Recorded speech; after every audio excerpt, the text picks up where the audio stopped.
Hello everyone, how are you doing?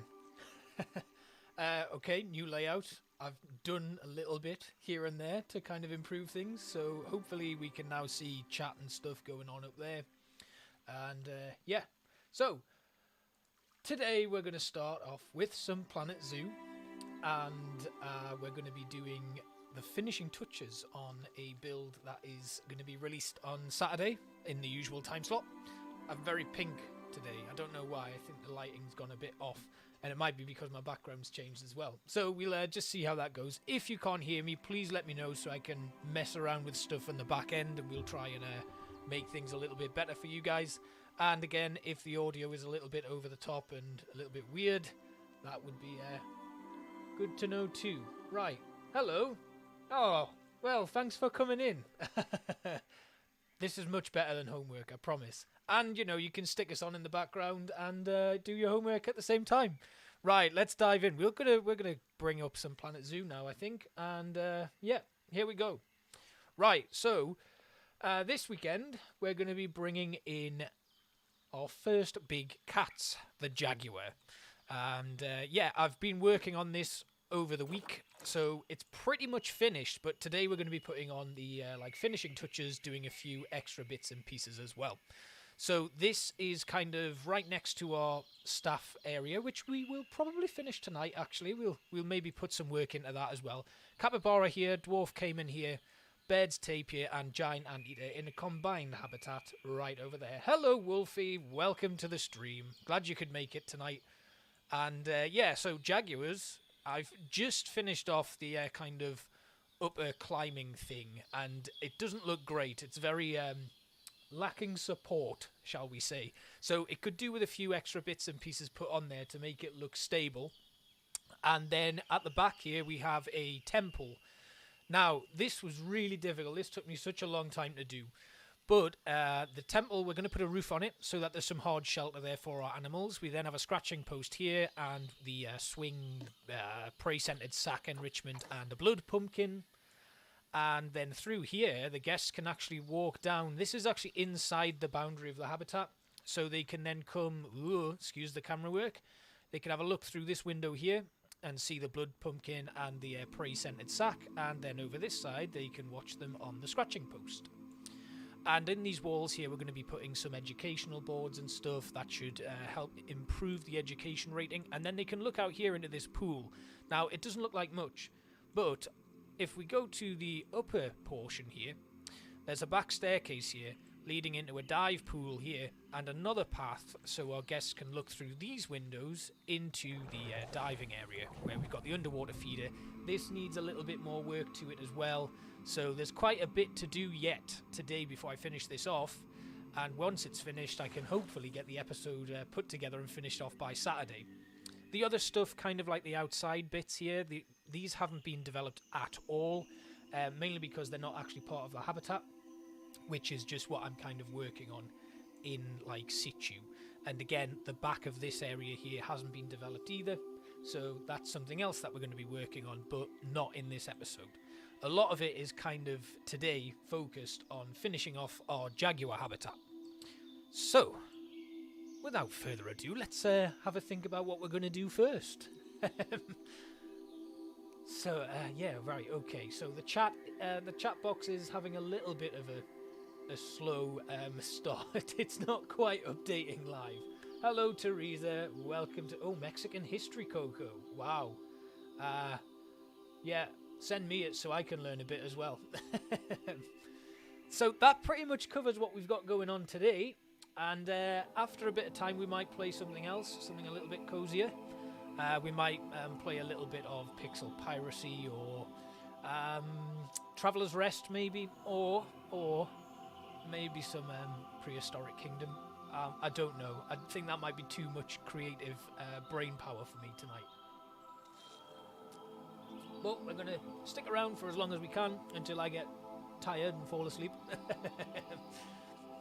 But yeah, so yeah, I designed some stuff today for the actual stream, so I've got my own kind of personalized screens now that go a little bit more with the theme of the channel and stuff, which has been really cool. We have concurrent viewer count, subscriber count, but YouTube's live subscribers, I don't know if you know this, but when you get over 1,000, it only counts in tens, and then as you get even more popular, it counts in hundreds, and then thousands, and then more and more. So yeah, that's going to stay at 1020 for quite some time, at least until I get another 7 subscribers or whatever, but we are on 1023. So let's do some building, because I've waffled on long enough. So what I'm going to do to begin with is we're going to start building on this temple here, because I want some hard shelter for our wonderful Jaguars. And once again, what I'm going to do, like I always do, I'm going to bring in some temple bits and pieces here, and if I go quiet, it's because I'm now concentrating, and the concentration face will be very apparent. Right, let's bring this in. We're going to pull this all the way up. Now, these aren't going to stay in. I'm just using them as a guide, because I'm actually going to be bringing my pillars up a little bit more. So we've got these in here. So these were kind of based off like Aztec temples and stuff, but I actually took a lot of my inspiration from the Elder Scrolls Online. Shout out to Wolfie. They come from like the Zanyas, which are Argonian temples. So they kind of formed up the kind of main inspiration for this. And then what I'm going to do is, very simply, I'm going to bring this floor all the way up. These aren't actual floor pieces, because they have an axis that I don't really like when it comes to more intricate builds. So these are the panels, and we're going to drag these all the way up to form our roof. And then we're going to do something a little bit more stylized for the top of it. So just highlighting all of these, and actually, yeah, we'll just bring them up for now. So we want to bring them all the way up to here, so it's kind of in line with the archways that we've put in. And then we're going to grab the pillars that are here, and we're going to pull these all the way up to the top to finish off the supporting columns. Now these, I may end up replacing these with some of the longer ones, because as you can see, you get the clipping issues where they're kind of joined together.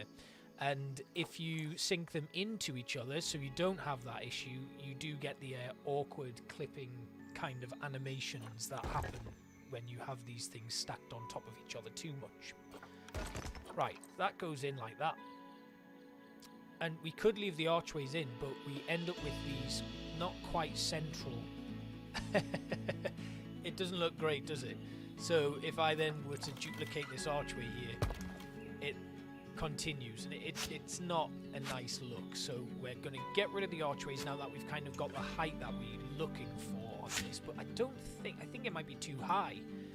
We may need to bring this whole thing down a little bit. So rather than using those archways as my guide, I should have just eyeballed this whole thing, because now we're using time to adjust it all. So we'll just grab all of these, and what I probably should have done is just had these as like a separate piece, so I could just move the entire structure, but I'm beyond that now, and I could have done it there, but I like to do things the hard way. So that's a little bit too short, so we probably want to go about halfway up here, and I think that'll give us the height that we're looking. Yeah, I think that looks good.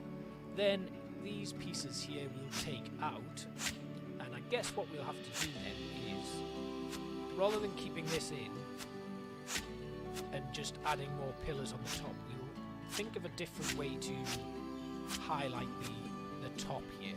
Maybe if we just grab one of the other supporting pillars. I suppose we could just rotate one of these larger blocks and have them kind of, and again we get clipping though, which is slightly frustrating. Right, okay, I've got it. Oh yeah, yes, they did actually. Funny you should say that. A game that I used to play on the channel called The Council, which I deleted just the other day. So yeah, they had a war with the French. I think it might have been Napoleonic Wars, but I don't know how right I am about that. You're studying it, so you can definitely correct me if I'm wrong. And it all ended up with kind of it has some sort of link to the Louisiana Purchase or something as well, I think. But it was France, Spain, and the emerging United States. But yeah, I learned that from a game, so I'm probably wrong. And the game was kind of like all about conspiracy theories and stuff like that. And there was this massive conspiracy that demons were controlling the world, and these two demons had this island that they invited all of the world leaders to and tried to get them to make things kind of happen in history. It was interesting, it was really cool, but yeah, I never got around to finishing it, and it was on the channel, but it was just, yeah, I'm trimming down this year stuff that I've not had time to go back and finish, so I've already deleted a couple of things that were up here that, you know, they didn't really fit with what I do, so I got rid of them. But yeah, it was a fun game, the council, if you happen to pick it up. It's like episodic choose your own adventure type thing. But yeah, I think I did learn that from that game. Right, okay. So the idea for this then, I'm going to bring this all the way along to the end here. We're going to sink it in so that it's just sticking out this side here. Then we'll rotate the block and then sink it back in to there, and then we'll pull it along so it's kind of well aligned just before it sticks back out. Then we'll pull it across. We can manage with a little bit of clipping here, so it's not too much of a problem if we get that. And then we'll do the same again, pulling this all the way around. In fact, I'm not going to pull that all the way around. I'm going to move this a little bit closer to the edge so that it sticks out. But you can kind of see when the light's really hitting that side of it. It's, oh, thank you, man. Good to see you again. Yeah, great to see you. Thanks for coming along. Very happy to have hit 1,000 finally. And yeah, there's a lot more coming on the channel, actually. I did finally finish that 2 Point Campus Valentine's Challenge thing that we did last time on stream. That took an age. But they've also just announced the next DLC, which is going to be about ghost hunting and stuff like that. So that's going to come as well. Lots of exciting stuff. If you have seen any of my Chernobylite stuff, I'm going to bring that back at some point. I'm currently working on finishing off Jurassic World Evolution 1, the playthrough that I did of that, which was many moons ago. And then I'll maybe go back into Jurassic World Evolution 2, but yeah, this year for me is going to be a lot about kind of tying up some loose ends on the channel, getting all of the kind of series that I started off doing finished. I really don't like having like unfinished content on the channel. So yeah, I did. It took me, I think it was about 28 attempts by the time I finally finished it. But yeah, it's, I don't think many people have actually managed to complete it. It's been quite a difficult one. But yeah, that video is now up and out. Right, okay, so I'm noticing a couple of issues with these pillars here, and I remember why they kind of happened. It's because I ended up moving them, but I'm going to move them back. So let's just pull this in to here, just to try and get the alignment as good as possible. I haven't yet seen the new 30th anniversary Jurassic. Oh man, that'd be really cool. What are they giving us then? I've got a mate who's got loads of Lego actually. I've not touched it for years, but some of the sets that they're bringing out now are so impressive. One of the things that I wanted to do in Prehistoric Kingdom when I finally get that back up and running is actually create the original entrance to Jurassic Park. You know, the it'll be it's like the information, the main information center that they first come to when all of the trucks roll up. Oh yeah, I think a lot of the they don't tend to mention that there's significant memory leak to do with RAM in Planet Zoo. It's I think a lot of people have reported issues and then got new RAM sticks, and suddenly all of the lag's kind of gone. So good to hear you've got it fixed, man. Really good to hear. So we have this, and you can see it looks a little bit plain and boring. Wow, I've just seen the stream chat panel. Oh my god, it's right. Okay, I need to resize that, so I must do that for the next stream. And also, it has just blown up and just flown all the way up. But yeah, okay, cool. Right. So what I want to do is, I'm going to take these stairs that I custom made for the Jaguars to run up into this sleeping area. And then what I'm going to do is, we are going to... Oh, Dennis Nedry and the Dilophosaurus. Oh, wow. That's my favourite scene in that entire film. And I can't remember who it is who plays Dennis Nedry again. I've forgotten his name. But have you ever seen Third Rock from the Sun? It's an old, like, late 90s, I think, early 2000s, like, sitcom about these aliens that land on Earth and end up taking the bodies of random, like, humans. So John Lithgow is one of them. Joseph Gordon-Levitt, a very young Joseph Gordon. Anyway, the guy who plays Dennis Nedry plays a police officer who gets called out of the house quite a few times, and he's so funny. Oh, honestly, if you, I think it was on Netflix for a bit of time, if you have Netflix anyway, but check it out, because the guy who plays Nedry in it is amazing.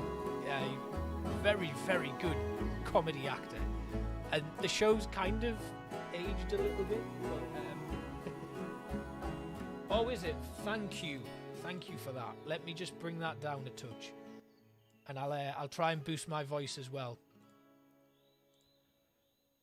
I've changed some of my settings, and I'm just trying to get it right again. I think that might improve things. Let me know if that's any better, and I'll try and bring that game volume back up a touch so that it's just quiet in the background. Right, hopefully that helps.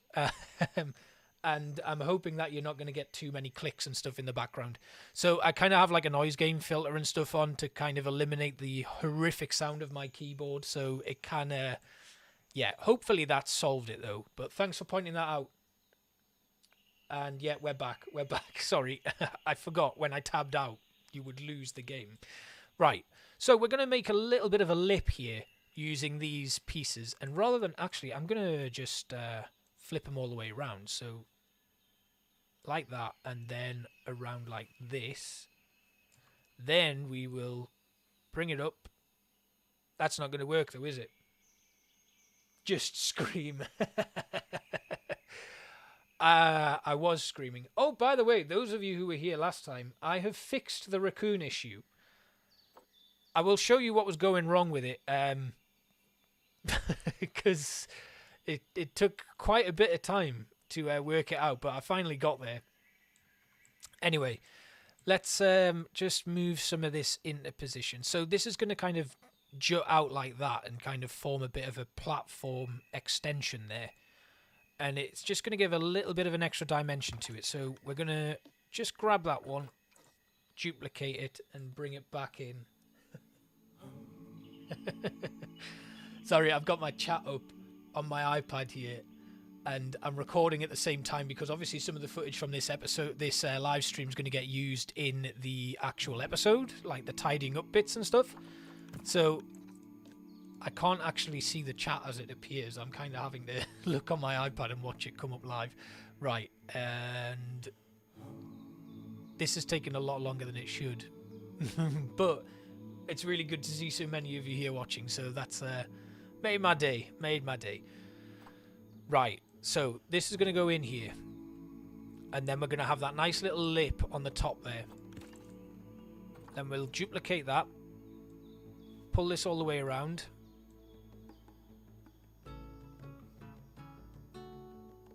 And we kind of need this to line up as best as it can with this side here. Yeah, that's looking good. Then we can put something else on that corner piece there to make it really stand out. And the extra bit that we're going to put on, of course, in case you hadn't guessed it, if you don't have any experience with the temple blocks, when I find the thing, it is this wall decoration block, which will fit perfectly on the corner here when it behaves itself. So we'll drop that in, sink it in as best we can again.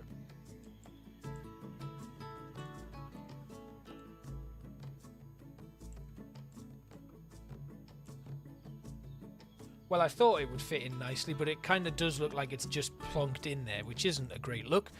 So let's rotate it all the way around, because that, I think, is the angle that it's supposed to be at. And then we'll sink it in so that it's just kind of hanging off the edge there. And then we should be able to just pull it into this side here and then sink it further in. Right, that is looking a little better. Cool, right. Now we can grab these pieces here. Not that big oaf, this little one here. Oh, wow. We're having some issues. This is what happens when you end up stacking multiple build pieces. I can't grab the last one that I need. Come on. Even get there we go. Right. So then we bring all of this all the way along, and then we can probably put in like a little, some sort of additional trim on the top there.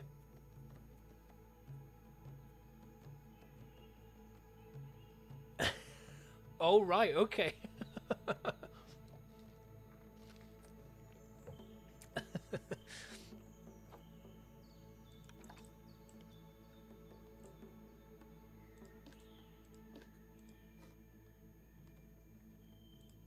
And then I'm going to grab the corner piece again, and we're going to try, and hopefully this is going to work.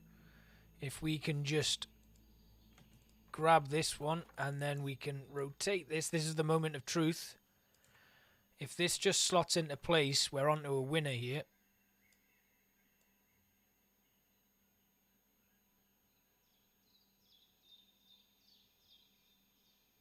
I think that's lined up.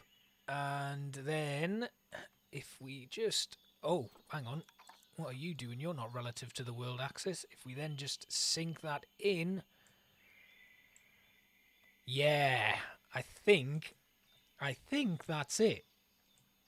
It's not as prominent as the other side, which is a bit of a shame. But I think that'll do. That'll do. That'll do, pig. That'll do. Right. Moving on. Babe reference there, if you've seen the I'm kind of showing my age, aren't I? At least these films I watched when I was a kid. Right, come on. Grab the things I need, please. See, this is actually what happens when you just stack objects and objects and objects. It just becomes an absolute nightmare. And I don't want to, like, click drag to select them. Maybe we just don't need them at all. We can leave them out on the other side, I guess. If I'm unable to select them, you're obviously not going to be able to see them when they're put in place. So we'll go with that. Then we'll just duplicate them, bring them all the way across, give them the old spin, and now we see where there are a couple of teething problems here. That might not be accurate. A little bit. I wouldn't say I was a proper film buff, but I do enjoy watching films. And I know a little bit about films.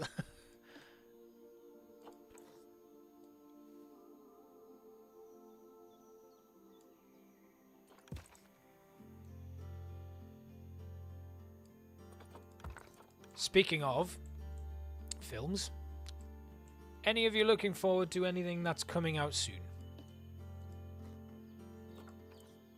Because there's a couple that I definitely have my eye on that I really want to see.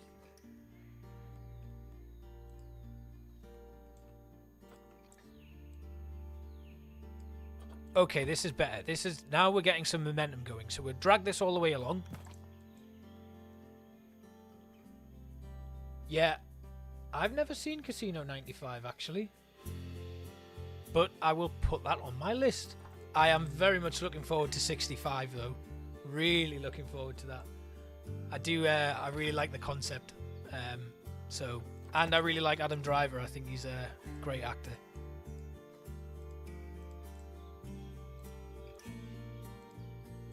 So that's definitely one that I'm looking forward to. That's on my list of things to see. I'd also quite like to see The Whale, because, you know, it's got the ultimate guy in Brendan Fraser. So quite looking forward to that. And yes, Elemental does look really good. I'm quite looking forward to that as well.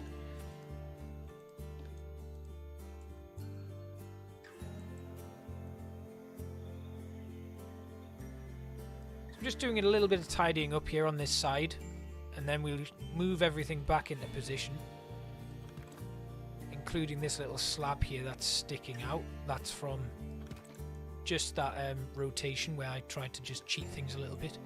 And then this side we can do the same. So we just grab these, duplicate them, move them into position, and then the roof of our temple's pretty much complete. Ah, okay. Oh, who was Goodfellas?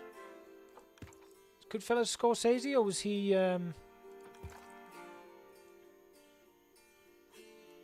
The Godfather?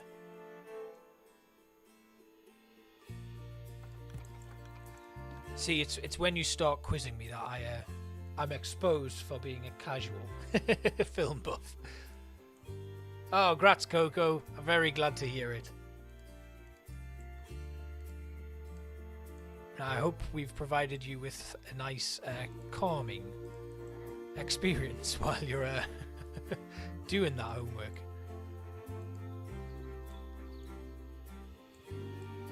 Right, okay. Let's just nudge this out a touch to line it all up. That's good. And then I think we might be able to nudge this a little bit.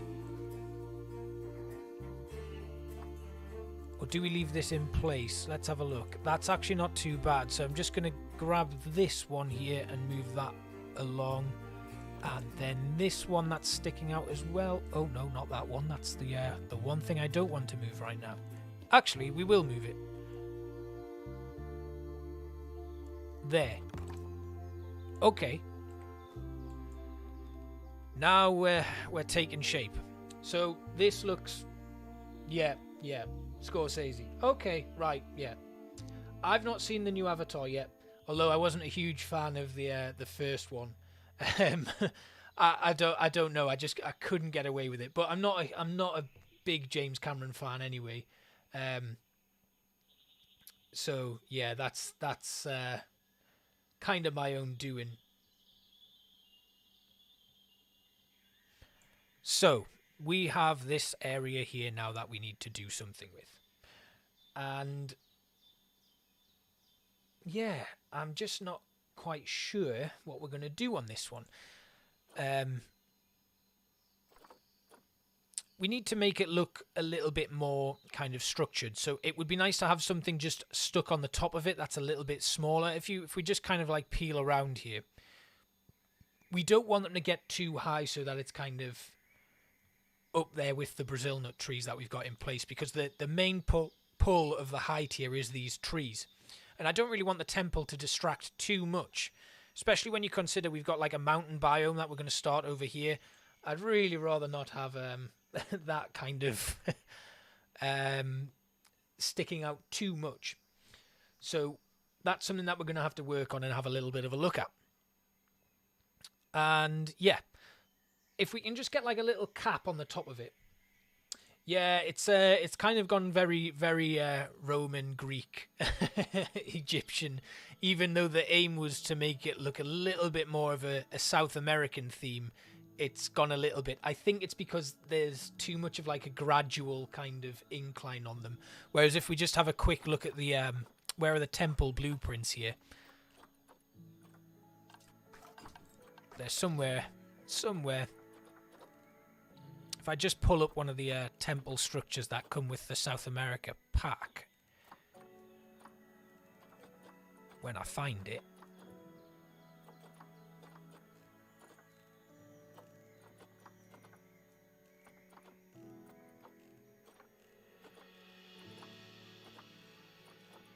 Okay, so like it was kind of like stuff like this that I was trying to recreate, but it's yeah, it's definitely turned out something a little bit more Greek slash Roman.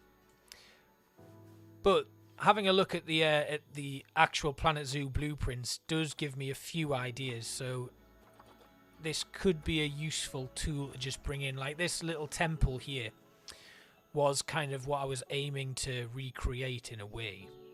So just looking at that though, yeah, they do a lot of nice stuff with these rocks actually. So what we could do is have something similar to this on the top. So what I might do is we're going to cheat this a little bit, I think. So we're just going to see what this is made of. let's dissect it.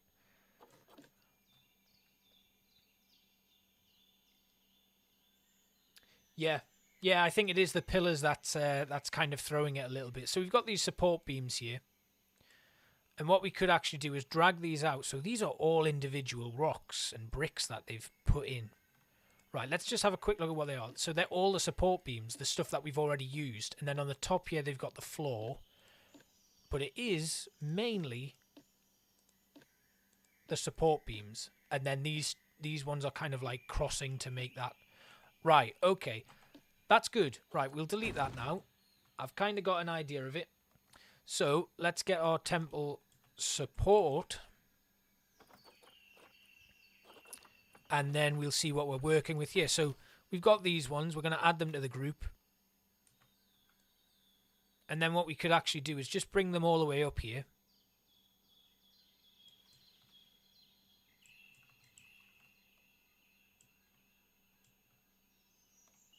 Yeah, I think this is going to work.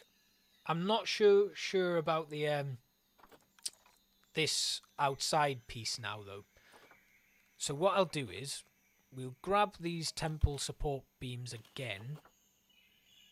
Although, is that going to be too much of the same stuff? That's too much of the same stuff. So let's go to our temple again.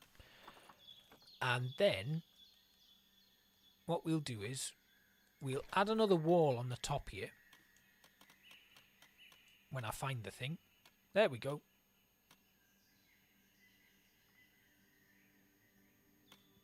And if we can just make the grid size 1 meter to give us a little bit more control.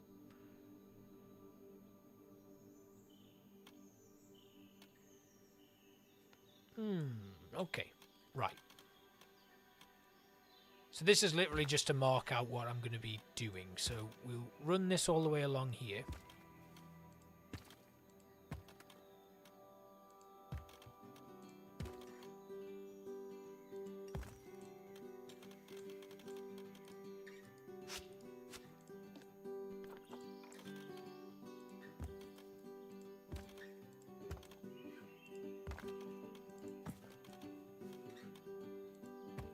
I think this could be the one. I think this is going to work. Right, so we'll carry this all the way along. Get it to there. And then we will grab some of these nice trims. And they will just stick to them. Snapping. So once they're snapped into position, we'll bring these along.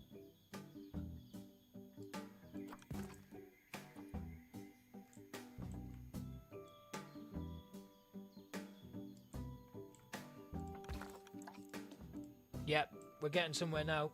This is looking good. I think we're probably going to get this finished now, once we get the top done. And then we can think about some other stuff, like putting some extra decorative pieces in the actual habitat itself.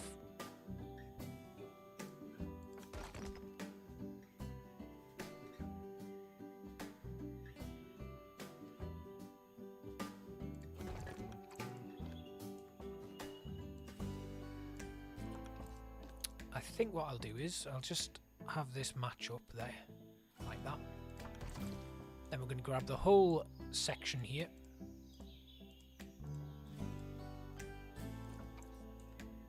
Flip it all the way around.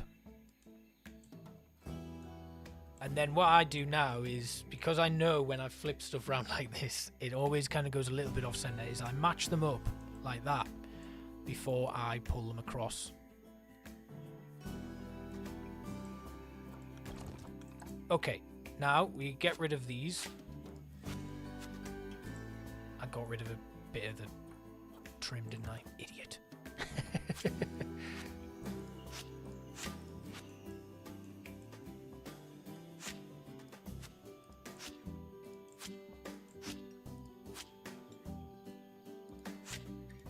Okay, this is better. This is getting somewhere. It's starting to look a little bit more like what I'm aiming for. And then we'll do the same over here.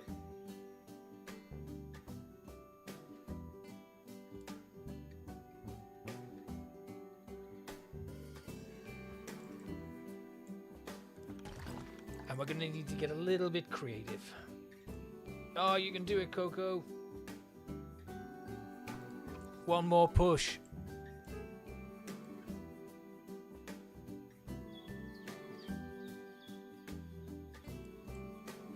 There. Right, okay. Now we're looking pretty good. I think this is gonna...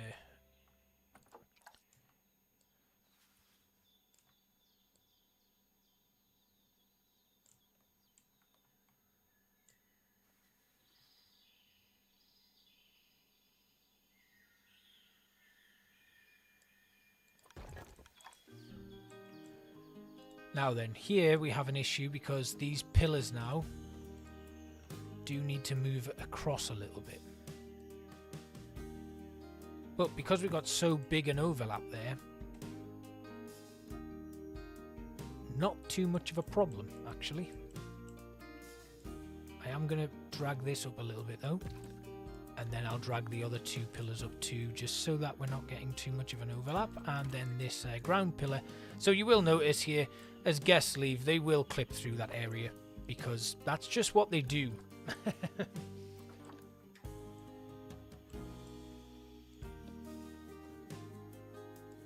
Oh, there we go. Right, done. Now then.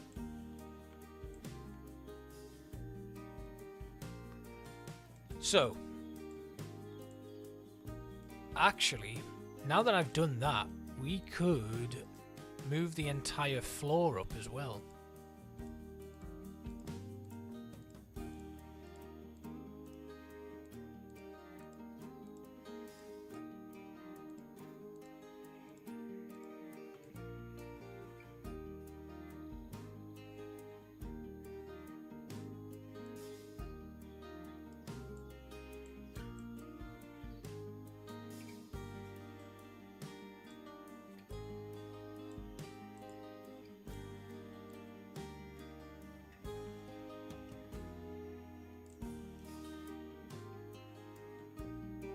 Ooh, okay. That maybe doesn't work.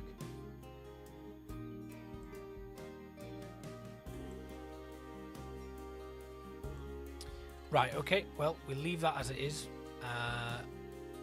Yeah, that didn't work. Although, actually, we could just push this across a little bit further. If we brought it to, like, here, that might actually give us enough space to lift the floor. So I'm going to just move that along so that it's lined up. Forget about that. This is going to... Yeah, it's going to give me an impossible task to overlap it, isn't it? Yeah. Oh, damn. Right, okay, so that... I suppose we could put some supports or something on there. Right, okay, back to selecting the whole floor again, everybody. I hope you like repetition.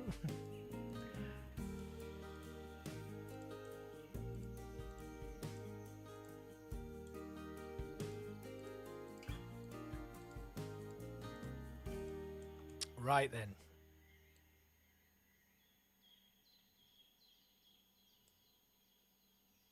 Okay. I think this is better. Then, because we have the little bit of a gap on one side here,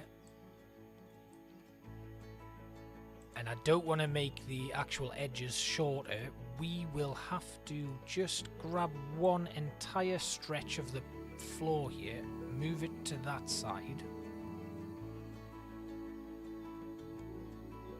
So we're kind of left with this line going all the way through.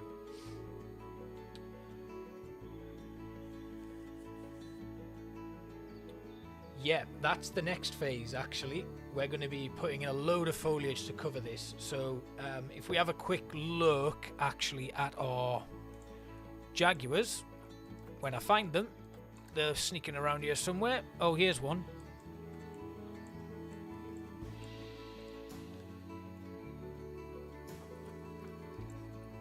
So 16% hard shelter requirement. That's because we've not unpaused it, so that will go up. Environment, they're only 32% coverage, and they can go up to 100%. So we're going to be able to do that, which we're going to mainly do with having the temple be quite overgrown. Do you want to see him grab his food? Let's go do that. Let's do this for a second. There we go.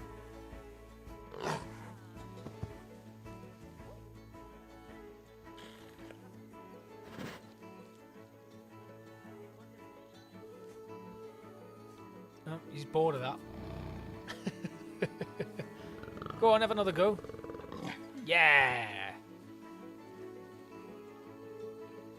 Okay, right, that was a nice little break. So let's move back into this. Right then. So this is starting to get even more and more elaborate, and I don't want to spend too much more time on it. So we're going to put in these beams here, right the way across the middle of this structure, and then we're going to build the finishing touch and like the very top of the temple, which is completely inaccessible, but it will give us a nice finish to the whole project. So I'm going to run this all the way along, duplicating it and just moving it in position, and that will just give us a nice way to fill in that little gap on our floor here.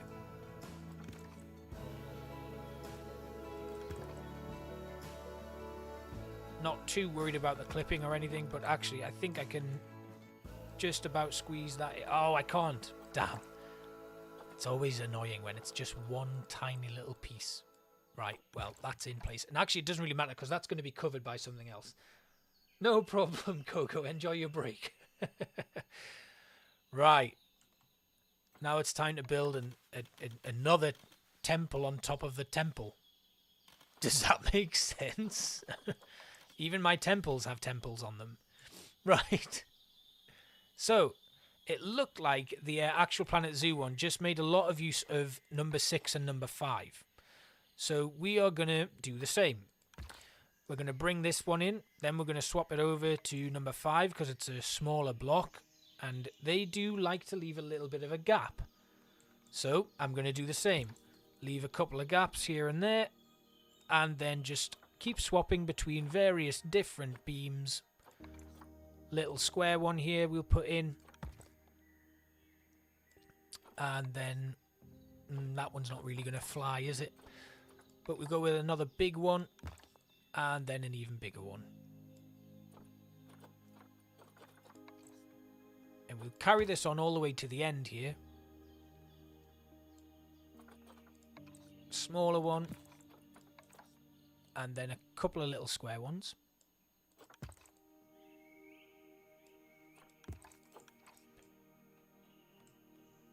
And what I want to make sure is we have a nice bit of parity. So we'll get rid of this one. We don't actually need that. That one is... yeah, okay, so that's our length.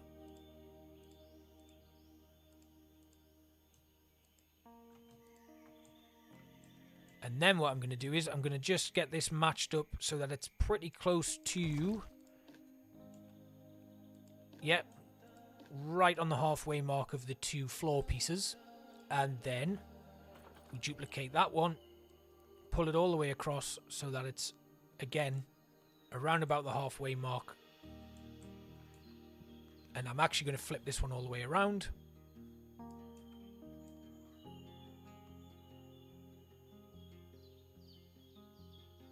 Oh yeah, I've already got 4K watch hours. I actually got one of my first Planet Zoo videos took off about a year ago, and since then I've kind of drawn a little bit of a nice kind of watch time. So my 365 days, I think I've got about 7K watch hours. So I am now monetized. It's not a great deal, but it never is when you're just starting out, and you know, that's not, I'm just doing it for the fun really. But it is nice that, you know, you kind of get a little bit of residual income and stuff, and I'm all set up for stuff. So at some point I could do memberships for the channel and things, but it's not something I've actually thought about. I wouldn't know what to offer with memberships, especially because I'm just casual really. I'm not I don't think I'm ever going to be able to provide stuff to make it worthwhile. But yeah, it's awesome to actually be monetized. That was something that I'd kind of just always had in the back of my mind. So yeah, it's nice to have that achievement, I guess. And hopefully it'll kind of just, you know, move on to the next phase of the channel and stuff, and we'll be able to continue bringing live streams and stuff and doing little bits of content here and there. And it's just, my only concern actually is what happens when eventually, you know, as it happens, you know, with most games, Planet Zoo at some point will reach the end of its lifespan, and what are we going to move on? What's the next game to play? I mean, obviously I'm following along with Prehistoric Kingdom, and I'm really excited to kind of play that. I guess it kind of also depends on what Frontier end up doing in the future. You know, they're probably ending support for Planet Zoo at the end of this year. What will come next? What are they going to announce? What are they bringing out? What's the next game? So that kind of hinges, that's going to kind of decide the future of the channel, I guess, is what comes next, and what do we focus on? What's the next game to play, I guess. But it's fun, it's exciting, so I guess we'll just see what happens. And then I'm just going to grab a couple of these blocks, lift them up, bring them across, and then this is how we start getting the different brickwork textures so that it's not all too similar. Oh yeah, City Skylines 2. City Skylines 2. I saw the announcement video. Oh my word. Very, very much hyped for that. I may even just kind of play a little bit of... Oh, hi Michael. Nice of you to finally be able to make a stream. Good to see you. Oh really? Fallout... Well, yeah, I think Fallout 4 and any kind of Bethesda game is always well supported by, like, you know, a good modding community as well. So yeah, well, that is good. That's good to hear. I mean, I think the thing is about like YouTube and stuff and actually being able to do it is you're not really just there to sell, you know, sell your gameplay. It's about you as a person. Like, I remember the first kind of YouTubers I watched, and some of the ones that I still watch, I watch them because of the people, not necessarily just the games. So this is why I've kind of started doing the streaming. It's to kind of put my face out there, put myself out there a little bit more, and kind of be a bit more of a personality, shall we say.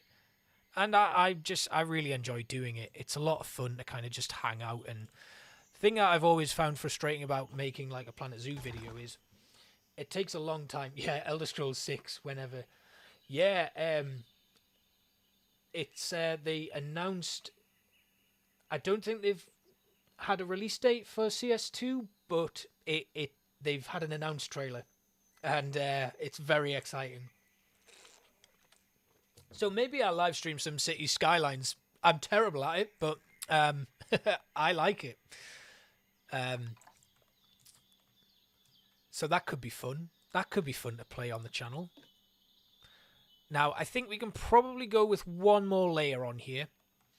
And just to make my life easier, and just to make sure that you guys aren't just staring at this rock work for the rest of the stream, I'm going to highlight this. We'll duplicate it, and we'll flip it around so that there's enough of a kind of difference between the blocks. And then we'll just maneuver that into position. Doesn't have to be perfect. Right, now I want to just grab the South American blueprint again here. I want to just take a quick look at the temple that they have.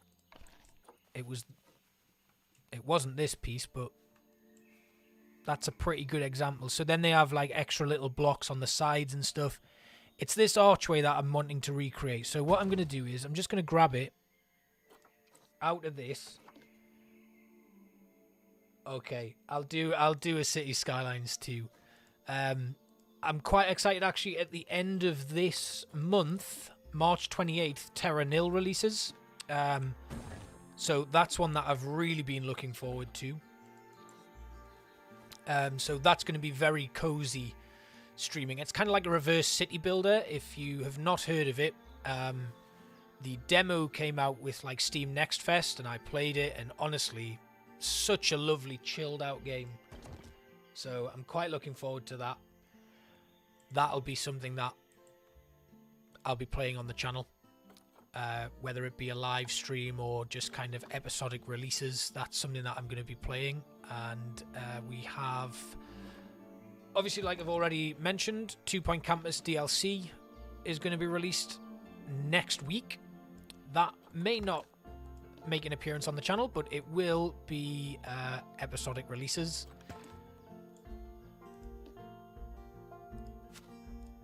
Right, this is starting to really come together now. So what I'm going to do is just again duplicate this entrance, pull that all the way across to the other side. It's going to need to be rotated, and then sink that in. And then we'll obviously have to do a couple of adjustments. Am I getting that? Yeah, I am. It's not. Damn. Right, okay. Back again. So I didn't have the world axis rotation on, which is why it duplicated a weird angle. Right, that's good. That'll do.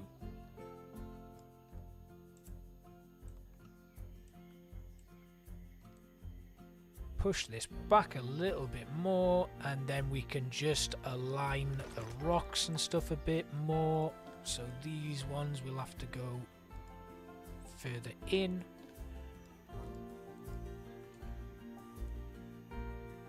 To around about there. And then we'll do the same with these ones.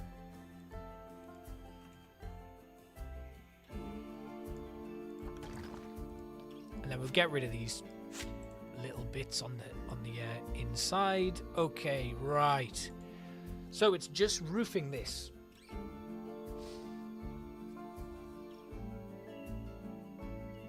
I'm very glad you're enjoying the vibes. Welcome to the channel and welcome to the stream. I can't believe we've been here 54 minutes already and this is all we've done. I'm so sorry. We're going to do something a little bit better soon though. I promise. We're not making much progress. This is why streaming Planet Zoo probably wasn't the best idea. So what I'm going to do is I'm going to start bringing these inside a little bit so that there's kind of like a natural step going on with the actual rocks. And I only want it to be very fine. So it's not something that's going to be over the top.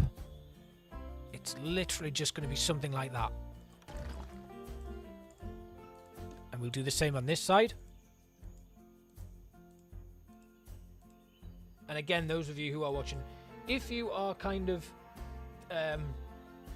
experiencing any volume issues, do let me know. Just so I can make adjustments. I've made a few changes to the actual live streaming setup and stuff. And as you can see, this is the first time I've actually got my own channel branding on the live stream rather than just something that I've nicked from Stream Elements. So, yeah. Right, I think that's starting to really come together. And then we need to finish off the roof here, basically. And that's going to be the last thing that we do before we start decorating this with some greenery. I have had a little bit of an idea to maybe put... Do we do this? Let's do it. Let's do it. Yeah. I wasn't going to, but I am now going to duplicate this, put it in the middle. Right there.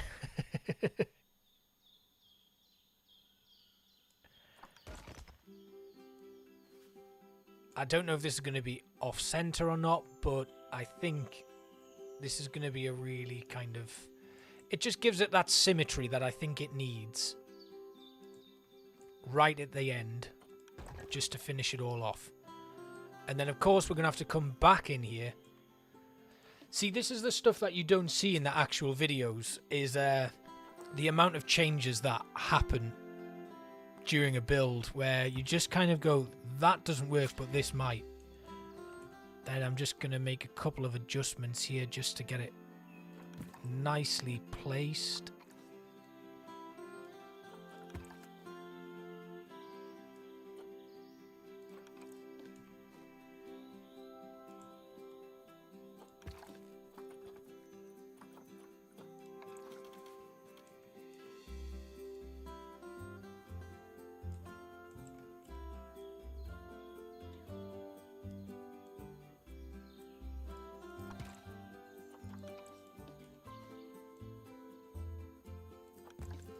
Yeah, I think we're getting somewhere.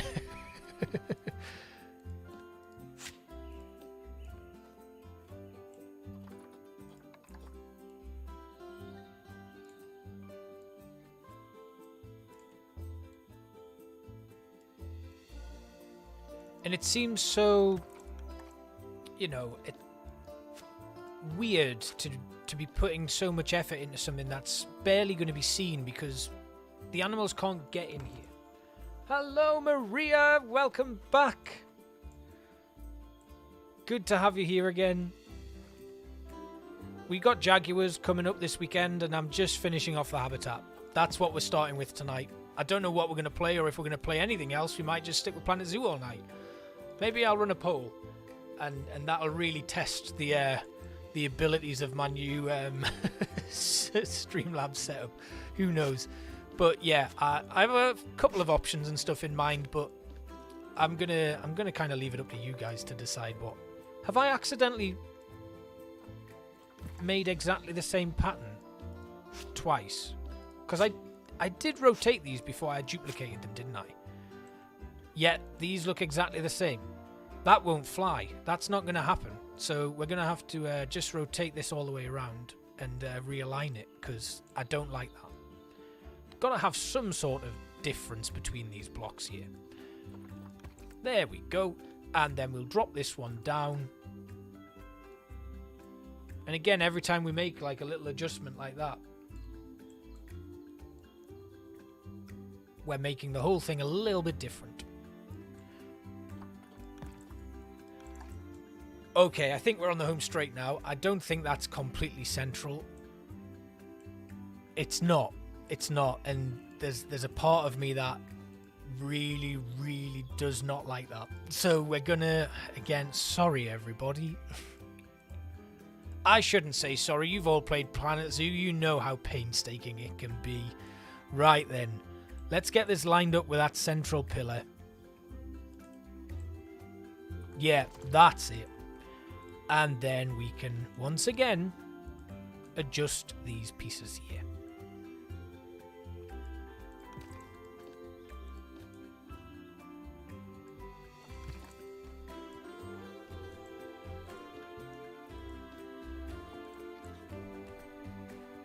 And then these smaller blocks should just fit in quite nicely to finish it all off.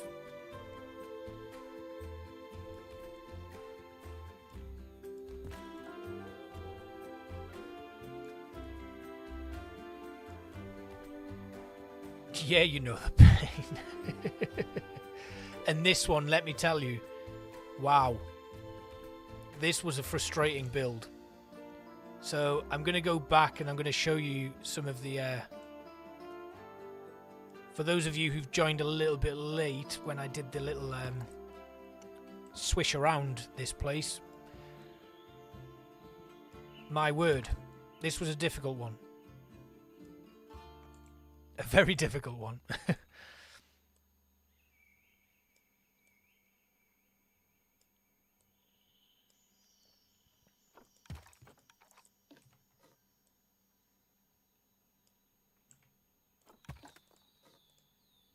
And then lastly, we're going to push these ones along a little bit more. Get them hidden. Right, now we can finally put a roof on this thing. One of the reasons why this week's episode was such a difficult one. So, if you're joining late, Jaguars are coming to Arcadia this Saturday. Let me just get rid of my UI a second. So, the Jaguar habitat is directly across from the capybara habitat. This staff area, I was hoping to actually do that today, but I don't know if we're going to have time to do it. Baird's tapir, giant anteater in there, dwarf caiman, capybara, staff. And then jaguar over here. So everything was looking pretty good, but I really wanted this to be a very interactive habitat. So if I just quickly swap to the barriers, you can see the actual habitat barrier comes all the way around here. It's intersected by these rocks here and then goes under this guest path and then all the way around here. And that kind of gave me some ideas for this temple. Oh yeah, I'll go by the moose habitat. I will do that after this. So the jaguars actually sleep up here above where the guests can walk. Then the guests can come down into this area here. Whoa. See the blood pumpkin and the scent sack and then the pillar there. They can then look over this ledge into this swimming pool, and then down here it's diveable. We know the Jaguars now have the dive mechanics in from a few updates ago, and guests can actually look down into the dive pool and see them catching the fish. But the pathing here was an absolute nightmare, especially having to take away water, put it back in and stuff. And then the idea is that there's been bits of this temple that have collapsed, and we've come in and redone stuff. It continues along here with a walkway, and then this is meshed off so that the Jaguars can't get through. Nice big climbing frame, and then up here, of course, is our temple with a large staircase going in so that Jaguars can access it. One problem I'm having, though, is that rather than walk up this staircase, they're kind of getting to here and then taking a leap of faith onto the stairs. And then, we have this little paddle area here where the river's flowing through, coastal mangroves and stuff, and then all of the other enrichment items here. So there's a lot of areas for the guests to kind of see the jaguars in the habitat. The only problem is the cubs actually get stressed because it seems like there's nowhere to hide. But yeah, the path was an absolute nightmare. And you can see from the original path a lot has changed. The American alligator habitat's actually gotten a lot smaller, but what I'm going to try and do is create something similar with a dive pool in here as well. I don't want to overdo it though, so it may not be something that the guests can see. We just put in the diving stuff so that that requirement is fulfilled and guests can kind of look over. But yeah, we'll go over to our moose habitat, which is right over here. This was my recreation of Caulfield's Quarry, and I'll quickly unpause it. Actually, we'll leave this on for a second so you can see what's going on here. We've had a couple of young mooses born, so that's been really cool. And yeah, I really love this. This has been one of my favorites, and I think there's more we could do here, but I'm really happy with how this one turned out, and I had a lot of fun building it. It was really nice to share this one with you guys. Probably my most important build so far, and it's definitely something that we're going to have to expand on. So this area is actually going to be a campground, so it's going to merge the wetlands and the entrance area, and hopefully just drive some of the traffic away from the entrance, because that's getting really overcrowded. And I'm probably going to put some new guest spawners here and a brand new entrance. So there's going to be more entrance gates, more spawn points and stuff, and that's going to hopefully take away some of the spawns from that main entrance. You remember the absolute catastrophe that's going on in the entrance with all of those crowds. I can show you those in a second. I'm assuming that they're still there. So this is going to be a campground, and I'm kind of hoping that at some point in this final year. Oh, is it? Oh, well, I'm really glad that's how you found me, because that was a really I really loved that build. It was a very special one for me. So I'm really hoping that in this last year of support from the devs that we get, hotels, very much like what we get in Planet Coaster, so that I can actually make use of some of the buildings that I've got and build some sort of resort. But anyway, let's move away from here a second, because I'll come back so that we can see the rest of this. So this, ignore this box, I don't know what I'm doing with that right now. But this was going to be our giant otter sanctuary, with like some nice, stairs in here, and then a nice big underwater area, which at the moment just looks like an empty swimming pool, because we've not really fleshed that out. It's something that I'm going to work on in another episode, but I thought, you guys are going to see it enough in the background, and then this whole area is going to be like a campsite. And I'll probably move the Indian peafowl here, because they're currently just in the trade center, because they are a nightmare. They eat all the food before my Kowalski's horses get a chance to eat themselves. Then they start starving, and it's just an absolute nightmare. So I'll probably put the peafowl in here, just wandering the grounds. And then we'll maybe put a few other animals in here. I haven't really decided what, but it kind of needs to keep that whole, I guess, European British theme. So we could put like the Eurasian lynx in here, and quite like in like a little enclosure or something with some nice big aviaries in there. But yeah, giant otter sanctuary, then a couple of like these little huts, log cabin type things that I've done. But yeah, let's get back to the moose, and I'll show you a little bit more. This little staff area I built because I needed something there to kind of do. And here, I didn't actually show this. I don't think it made the actual end of episode 2 thing. But this is actually, if you were to go to Caulfield's Quarry, most of you who watch aren't actually from the UK, so if you were to go, this is there. This is a photograph that I took when I was there on the day when I did the build. So it's actually from the day when I made this episode. And it's just a load of tips for stargazing and stuff at night. And I thought it was a really nice touch. Basically, that area is a designated dark sky area. So there's no light pollution at all. So it's perfect for stargazing. And this is like a little hints and tips board for stargazing and how to. So I thought that was really cool. Here, obviously, is our moose info board, and then a little bit. Where is it? A little bit further along. This is the actual.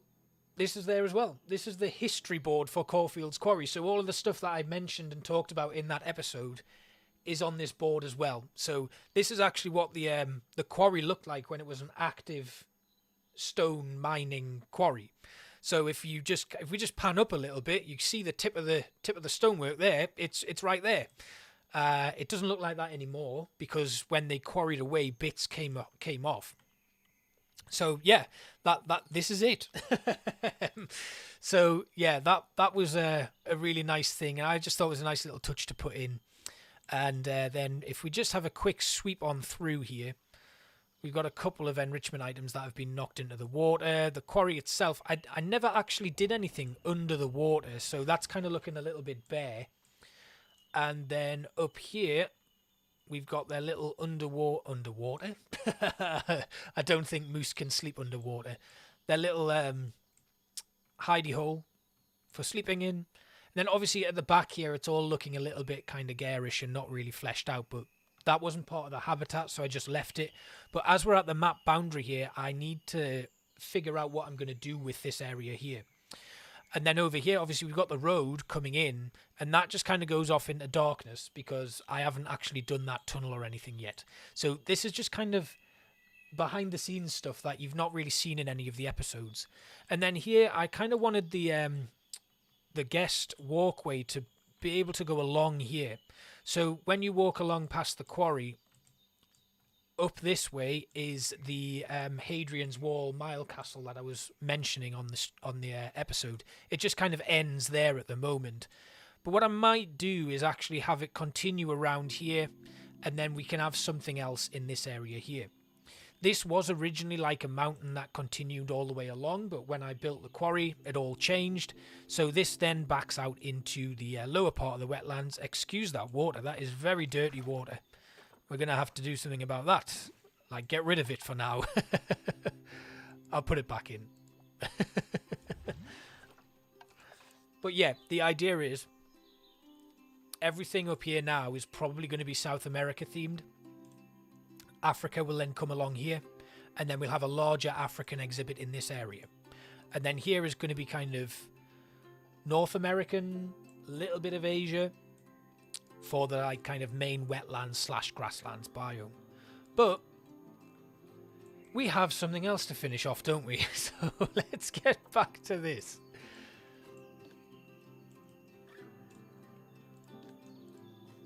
Right. The next steps for finishing this all off.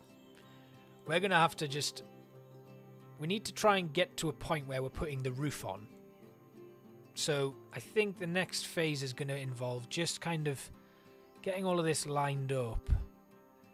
See, I don't know how I feel about this edge work here. I don't necessarily mind it. In fact, we'll leave it like it is, because this is such a minuscule part of this habitat and I'm spending a lot of time on it. When actually all I want to do is start covering this in growth and foliage, really. So we're going to aim to get this roof put on, and then we're going to do what I really want to do in this episode and get the foliage work finished. Yes, back to the rock work, Wolfie. Back to the rock work. That was a nice little break. So, thank you for the suggestion, Michael. Thank you for wanting to go back and view that again. It's nice to go back to it from time to time. Right. So that's in. And then what I'm going to do is we're going to have to find something fairly sizable just to go on the top there. And really finish it all off. Now, I think I just want to add these back in for the top here. And we'll just keep it a little bit lower. And then we probably don't need the central bit in, so we can maybe match it all up nicely again.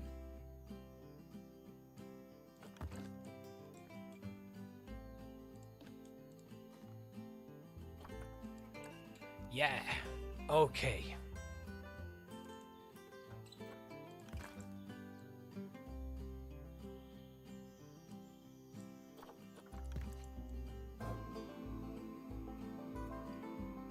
This is going to clip and I don't like it, but I think it's fair enough.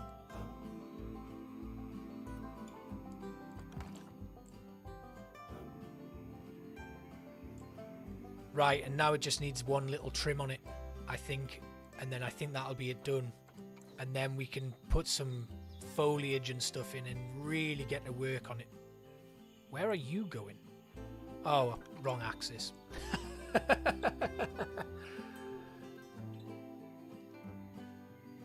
Oh, wow. Yeah, I would imagine going into debt doing something like that. I've done a lot of... bad financial management in building in Planet Zoo. You might be wondering why my finances are so healthy at the moment, and it's literally because I've not been progressing with any builds until I've gotten all of my research done and unlocked all of the enrichment items. So that's why we're sitting on just under 1 million at the moment.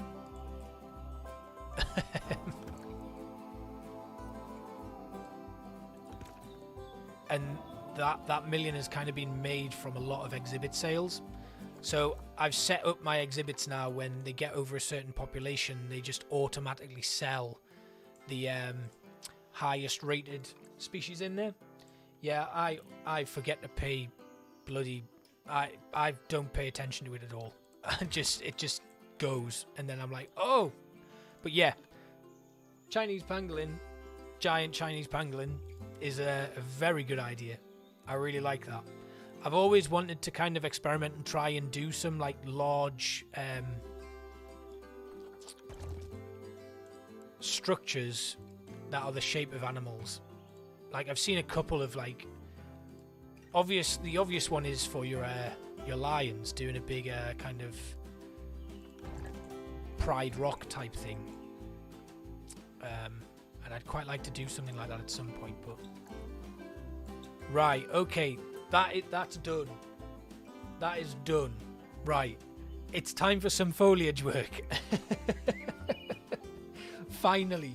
We're like an hour in and all we've done is this damn temple. Right, let's get our filters set up. So, biome, tropical. You will notice that some of the stuff in here is not just tropical because we're very blessed with our Jaguars. They will allow grassland and temperate stuff as well. Yes, you can. So let me quickly show you. It's quite a new addition to the game. So let me just grab an exhibit somewhere. Let's go to, here we are, Danube Crested Newt. So if you go to your management tab right at the end here, be very careful with this because if you swap your species out, you need to reset this. So if you change from a Danube Crested Newt to something else, you need to redo this. If you then go into this tab and then click Manage Population, if you turn that on, you'll then get this. This is basically the limit of how much money you can make by these automatic sales. So if you hit that, it won't do it anymore. Then you've got male and female. So you can set the amount of males and then you can choose what you want to do with them. You can either store them in your trade center or sell them for cash. And then you can arrange your priority by age, appeal, cash, or conservation credits. And then basically what this now does is, once I get over 2 males in this habitat, the lowest appealing male will then be sold straight away for cash. Same with the females. Oh, that one's been stored in the trade center.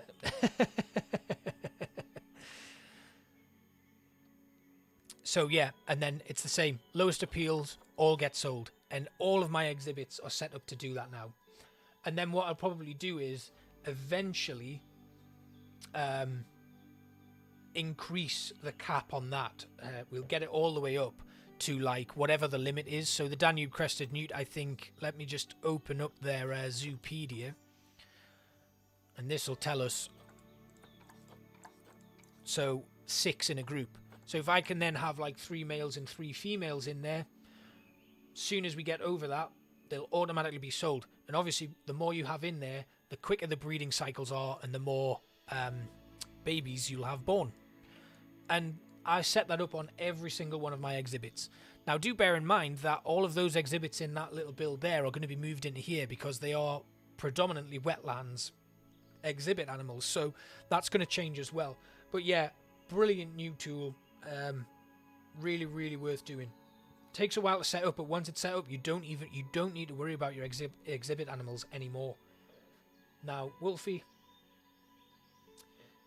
I'm quite glad I'm not responsible for money in a real life zoo as well, because let's build a huge temple and then put a castle with a dragon on top of it.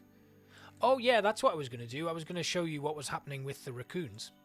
So it doesn't look much different, but this wall has been raised. What they were doing is they were literally just getting to this point here and diving off the air platform into the water. and that was how they were escaping. And I also noticed that they kept stacking up here. And if I just quickly grab one of my raccoons here and open this up and then go to our habitat traversable area, it is marking these as climbable escapes. And what they were doing was they were getting to this corner here and they were then able to climb as well. And that was how they were getting out. So I've basically made a little gazebo here to stop them. But they were actually just getting close enough to this area here to clip through and trigger their climbing animation. Which, yeah, so those 2 points of escape for the raccoons are now over and done with. For those of you who stuck around for that stream and saw it. But yeah, that quality of life improvement for exhibits is amazing. Honestly, it's probably the best change they've made in the game, because it can be an absolute nightmare. And a lot of the kind of like hard mode stuff, it is reliant on having successful exhibits that are constantly breeding and stuff. And if you like lose track of that, your finances just start to drop massively. Now, the finances here are going to start dropping massively because we have this area and there's not a single bench or toilet or anything. So one thing I had thought about doing was in this little space here, making a little bit of a courtyard type thing and an overhanging thing and just like bringing the rocks all the way around so that guests can get some food, drink, go to the toilet or what have you. Or making some little kiosks and stuff. I'm aware it's a very tight area where we've got a lot of habitats really close to each other. So we need to think of something to do, maybe in this area here, to flesh it all out. But, as promised, finally, we're going to do some foliage decorating. Hello, Joshua. Welcome. Yeah, it absolutely has. It's such a big change to the game, and I hope that they do it with actual habitats as well, because if you can kind of like have it so that when they get to a mature age, you can then choose to have them stored in the trade center or sold for conservation credits or cash or what have you. I think that would be a really good idea. Like the capybaras and the dwarf caimans have gotten out of control. There's currently only like 2 or 3 in the habitats at the moment because I've had to dump them all in the trade center. But yeah, there's a lot. I've talked a lot there. Welcome to the stream, Joshua. Nice to see that you have Planet Zoo too. What's your favorite animal? Let's open that question to everyone. What's everybody's favorite animal in Planet Zoo?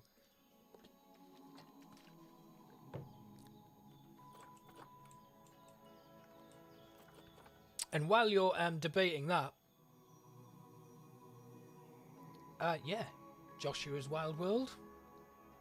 Welcome to the channel. Thank you for coming to the stream. Great to have you here. Right, next up, we are going to have to do some foliage decorating here. So, Scaviola bushes are already featuring heavily, but because I just love the way that they kind of merge into things, if you've not paid any attention to this channel, you should probably know this. So, we're going to come in here. I don't actually want to attach these, so we're also then going to turn off position snap, and then these should just align, and then we're going to start piling these in. And of course the strangler fig roots are going to do a little bit of an appearance as well. And then this is why I like scaviolas. They have such a nice little three-dimensional feel to them. You can make it look like they're just pouring over this terrain.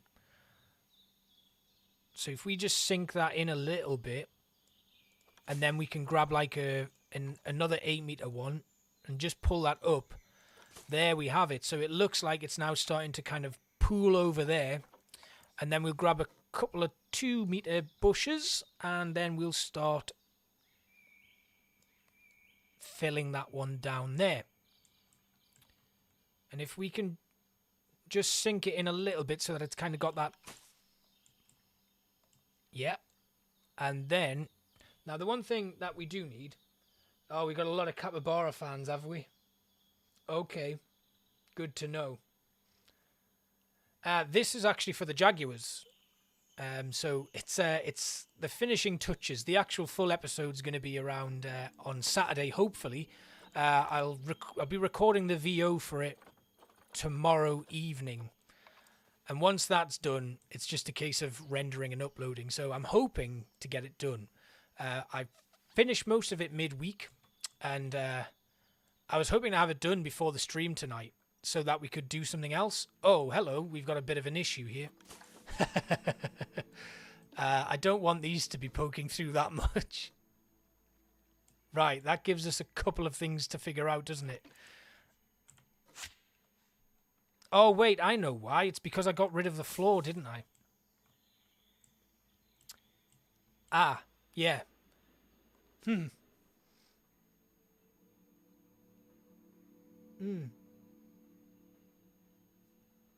Right. Well, looks like we're going to have to put the floor back in. That did not work out how I hoped. Right, then. Let's just come back in and grab all of these floor pieces again. Yeah, I knew moving that floor would come back to bite me at some point. I just wasn't expecting it to be so soon. Anyway, that's okay. We've noticed it now. Right then. So, once again, we duplicate. Move it all the way up. And I think we can probably just bring it to around about here. So it's still got a little bit of height on it. And yeah, that's much better. Right then. Oh, God. Little bits. Oh, Mischief, hello. Welcome to the stream. I'm doing pretty well. It's been a pretty in-depth one, this. There's been a lot of work. It's taken quite a bit of time.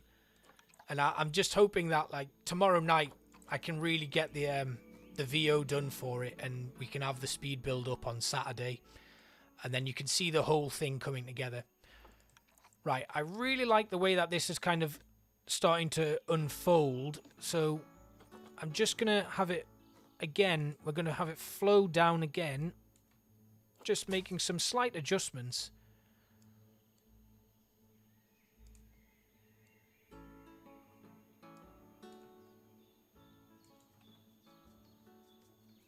And then, yeah, so a little bit of clipping there, but it's not too much of a problem. And then what I'll do is we'll grab this entire structure that we've got. I say structure, it's just a collection of leaves, but it's a leafy structure. And then we're going to move that all the way across, and then we'll just rotate it in a different way. And we're going to need to make a few adjustments at some point on it. So I'm going to bring it all the way out. Now what we need to make sure is that that overlapping bit isn't actually inside the habitat. So that might be a little bit difficult. What I'm going to have to do is just make sure that I'm putting this in a more appropriate location. So you can see the sections that are overlapping and overhanging. So we can bring that in there. And then what we can do is we'll just rotate it around a full 180 degrees. And that should then give us... Whoa! Some nasty camera work. Right, I think that is pretty close to how it looks on the other side. So we'll sink that back in a little bit. Yeah. And then we'll grab these little pieces that are sticking out a little bit too much. And we'll just move them along a touch. Pull them up. And then this is just to give it a little bit of variation so it doesn't look like an obvious, just straightforward duplication of another piece of the terrain.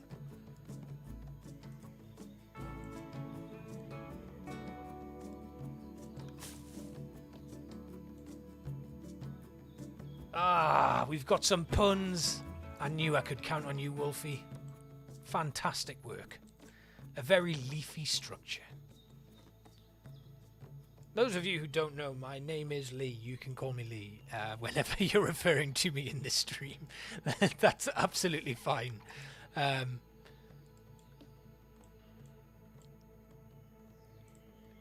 Right, that's good. That's good. Now we're starting to really bring this to life, which is what I like to see. Again, more scaveola coming in. And then we'll just pop that in there. It doesn't matter, like I say, if it's kind of coming on the inside of that temple there. It's not something that's going to be used. It's not got a great deal of kind of involvement in the grand scheme of things. So it doesn't matter if we have a little bit of a overlap and stuff going through. So we're going to cover this with these vine curtains.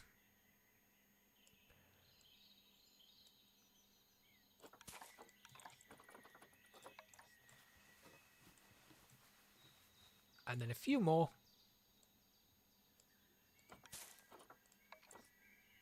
And these can overlap quite nicely, so they give a nice little bit of a texture where they're looking like there's a little bit of an overgrowth there.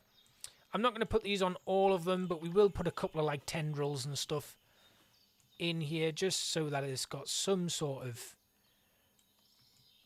variation. And then again with the tendrils we can just pull them up a little bit more, and then some of these just smaller ones And I'll actually rotate that one. I don't know, something like that. Yeah. Cool. And then last one, a couple of smaller curtains here. Like that. Now what we really need is... Ah, Georgia, welcome. Wow, there's so many of you tonight. This is so cool. Thank you. Thank you for coming. Right, so, next thing we need to do... right, okay. I'm just amazed that there's so many of you in here. So, thank you all for coming and hanging out. I really appreciate it. I wasn't expecting this, so... So the streams have kind of grown, everyone I've done, so that's really nice. Thank you all for coming along. Next up, we'll put... we could do with some moss or something. So, what we'll do then is we'll actually grab some rocks. So we'll put some mossy rock cladding in here. Just on the... oh, gosh. Right, okay. This is where things can go a little bit berserk. So, yes, that's what we want. Excellent. Nice bit of texture overlap there. Wonderful. Right, we'll bring this in. Have it sticking out a little bit. Yes, that's it. That's what we want to see. Nice bits of mossy textures coming in all the way around here. Just in little spots where we feel like it would be a nice kind of bit of coverage. And yeah, I think that's a nice place for it as well. I'm going to sink this one in a little bit more. Pop a little rotation on it. And then have this come all the way back. So this is kind of going to be the area where we've had the most kind of moss growth. So what we want to do is we should probably put as like a little bit of a... Scaviola does sound like a pirate sickness. Oh, that's like, that's when your scurvy's gotten really bad. It's morphed into scaviola. It's just stuff growing on you. Yeah, okay, so the moss is looking good there. What's this warning? What's happening? Oh, the moose. There, yeah, it's too hot for the moose. I need to put some coolers in there, so I'll have to remember to do that at some point. Back over to our plants. Right then. What do we need in here? Probably more scaviola bushes, actually. This is looking a little bit worse for wear here, so I want it to grow a little bit further over. Something like that, just so that there's a tiny little bit of... Lovely. Right, now we can start putting in some strangler roots. So where's the large ones? These 4-meter ones.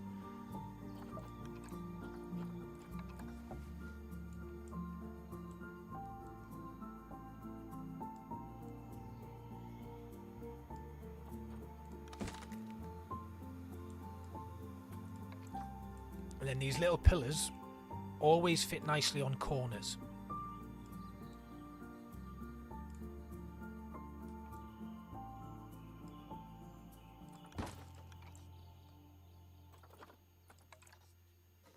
And this is where things are going to start really taking shape in this build. So what we need to do is just make sure that we're, you know, with these roots it can be quite tough. You kind of need to get the angles right. And once you do, though, and they fit in quite nicely, like you see the angle there is way too harsh on it. So if we just kind of drop it down a touch, I think that's about right. And this pillar always fascinates me. I really want to use this, but it just looks so strange. Which way are you supposed to put this in? Does it go like this? Does it go on its back? What? How does it work? Like, that doesn't look cool. That's weird. How do... I've placed it now, and it looks terrifying. It's like something out of Stranger Things. Anyway, we get another root edge in here. And then we can just rotate this a little bit. so that those root tips touch right at the floor. And then another bit of edging coming in.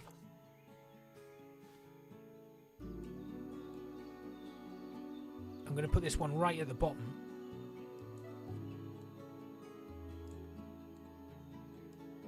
Now, while I do like these, you kind of need to make sure you have a... oh, my favourite animal. That is a very good question. I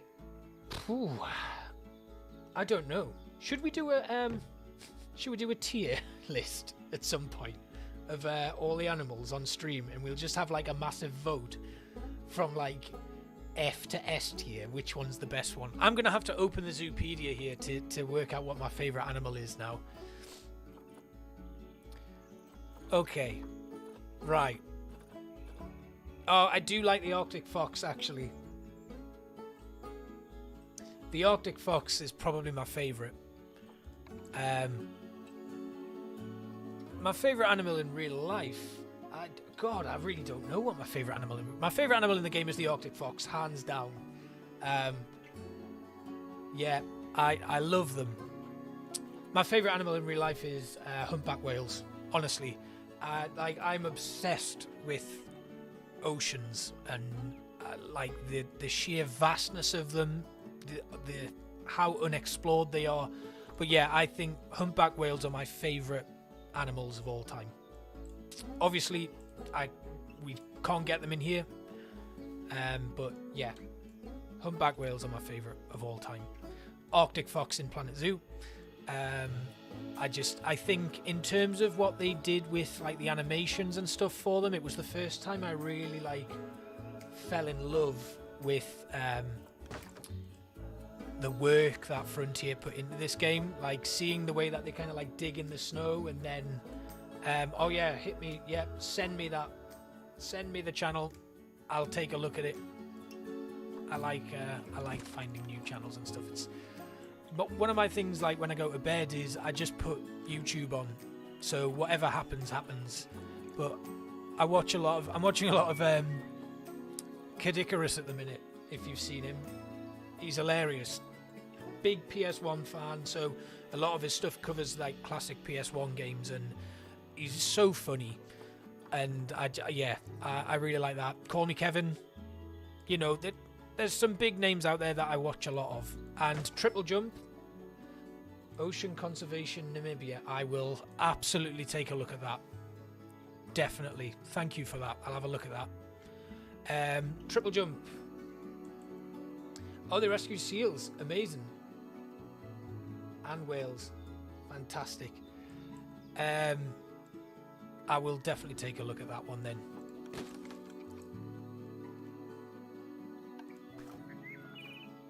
And yeah, who else am I watching? Yeah, Caddy's really good. I really like Caddy. Really fun. I'm gonna have to drop by one of his streams at some point. Now that he's streaming on YouTube now as well, so that's good. And he's having the same chat box issues that I have, where it just does not update for ages, and then suddenly there's a wall of text just appears.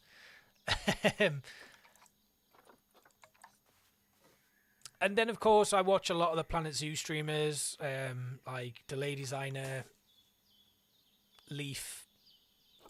So it's interesting that what I was saying before about like what happens when, you know, support for Planet Zoo kind of ends, and what these people are going to end up doing. So it's quite nice to see what the other creators are doing and kind of work out, you know, is that something that I'd be interested in doing? Is that, you know, or is it... Yeah, I don't know. I don't know, because, you know, YouTube's an ever-changing kind of thing. So you never know what's going to come next. You never know what the kind of next big kind of game is, especially when you're in the kind of, you know, creative simulation space, shall we say, like what I am. A lot of my games that I play on the channel have got to have some sort of element of creativity to them. Right, guys, what am I going to put on the top here? Because this needs some greenery on it. I don't really want to put Scaviola on.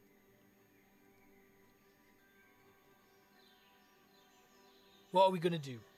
I don't want to have more Strangler Fig vines either. We could put more mossy rocks on there. In fact, yeah. we're going to put more mossy rocks on. I just need to very quickly do this because my iPad is running out of battery and I need it for my stream. Right then. What's going in here?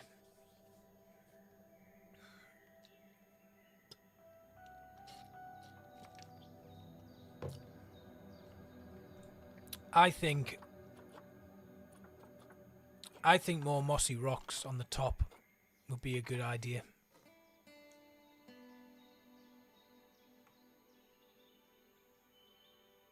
Yeah, moss. Sounds good to me. And do you know what as well?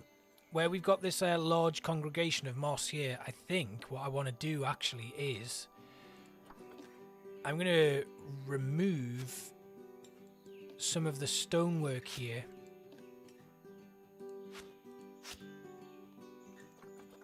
I know this is like even more adjustments and stuff, but I think this is going to be quite a nice touch. So that moss, you know, it could grow naturally there, but we're going to put a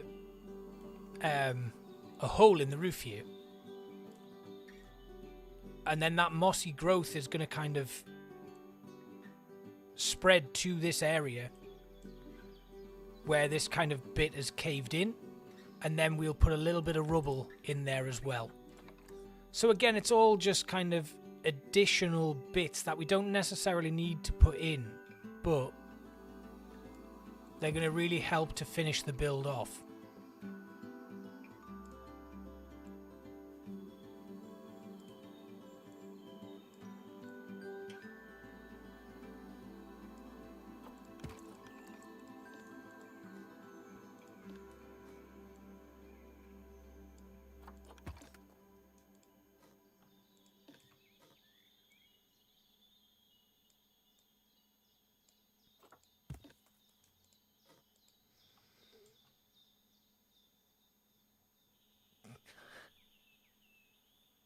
Yes, it's the mossy rock cladding. That's what I'm putting in there. I mean, you could put some of the plant mosses in there as well. That would probably work. But again, with some of the particular mosses, they might not be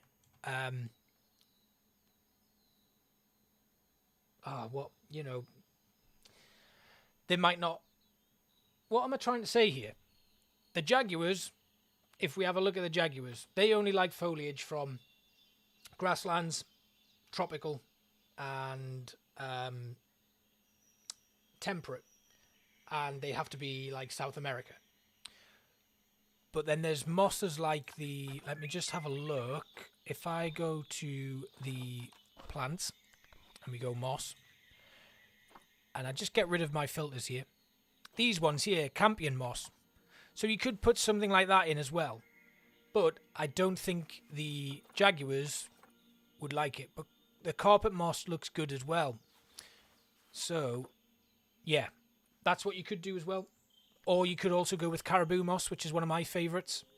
But because we are limited with our tropical and South America, this is all we have available when we hit moss.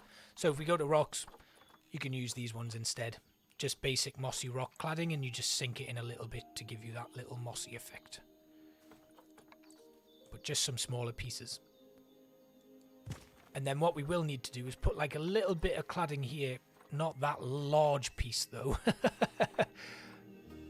It's a shame that we don't have even smaller bits. No problem, Maria. See you next time. Thanks for coming along. So if we can just sink this in again. There. Now, is that sticking out on the other side? It isn't. Okay, so we've got this moss here, and then this little cave in here where the roof has kind of collapsed. Then we need to go back to our construction tab because we have to put in the rubble on the bottom here that has caved in. And now we're going to get considerable leakage and stuff in this roof And that is why we have that moss growth spreading out throughout. Ha! Nice. Right, of course, we're going to need to put some more moss on the other side, though, because we can't just have it looking like that. So again, come in with our cladding.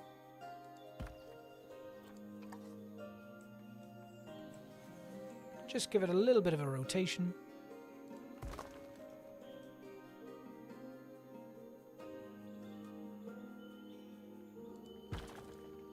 There we go. Right. Yeah, I think we're probably ready to move on from this part of the temple now. But that is looking a lot better. This next phase then, we're going to have to pretty much do the same work that we've done on that top section, down on this bottom section. So, I'm going to start by just grabbing some large swathes of scaviola, and then they're going to get put in around about here, just to kind of give a little bit of overgrowth on these sections of the temple. And then over here, I kind of want to leave this as open as possible. So we're going to cram a little one in here where that rubble is. And then another one just kind of right next to it there. But in general, I'd quite like this to be a bit more of an open path. Just so our Jaguars can get around and stuff. Get all the way up to there. And then we just need to think about how we're going to kind of make this stand out a little bit more. I'm really, really pleased to hear that you like the attention to detail, because it's one of the most difficult parts of the game, in my opinion. Just getting those little finishing touches right. So what I want to actually do, before I do this foliage work, I've got a little bit of construction I want to finish off. So I want to put some fire in. What I want to find is the torches.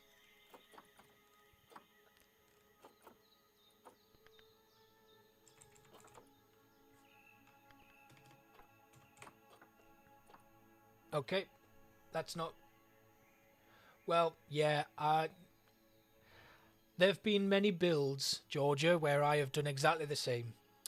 Even builds where I've been creating content and stuff, because some things just take so long, and you get to a point where you can't do anymore, and it just gets very frustrating. So last time I used these. What I really would like, though, is some really large, like, braziers, like big flaming fire pits, and we just don't have them. We've got these little wall lights and stuff that, you know, if we just hit play very quickly, they give off a little bit. I'm not grilling my Jaguars. We'll be getting a grilling if they escape, though. Right. But what we could do is, if we find the fire pit, the is it a North African fire pit? African wall decorative fire pit. See, even that's not, you know, it's not big enough. I want something bigger. But this could, that could do it. That could do it. So, with that in mind then,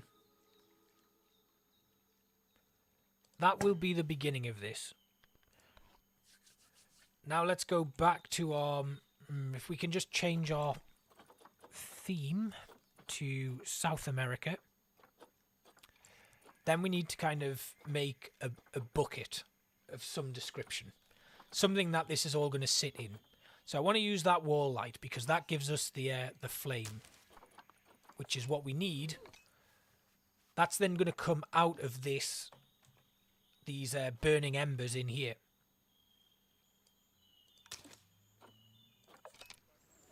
Yeah. So something like that.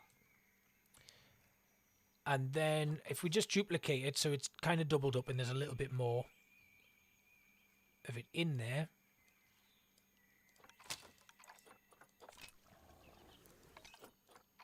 Now what I want to do before I move on with this anymore is I'm going to split this fire pit and the two torches. I can't grab the torches now, can I? Oh, come on. Please let me grab the torches. Please. Okay, it doesn't want me to grab the torches, but if I can just get rid of that. What else did it grab when I did a selection? Not that either. Right, we're right in the bowels now. Oh, it's not even going to let me pick the torches up. Right, I'll just get rid of the torches then. There we go. Right, now, we're just going to move this away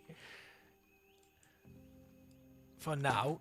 And then I'm going to put the torches back in when I find them.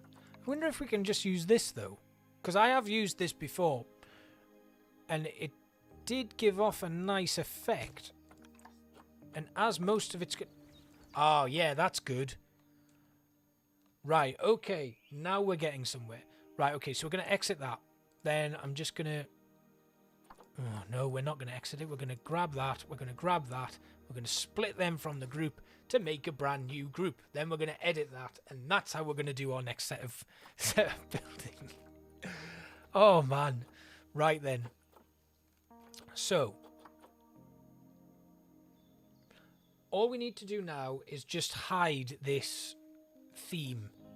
So we're going to change the painted plaster base to black. Then we need to kind of give it a little bit of an edge. And what we can probably do actually is use these trims again. Or maybe just some of the single blocks.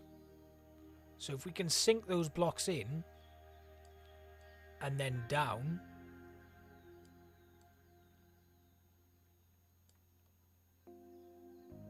we can potentially just move all of these around to kind of sink them in.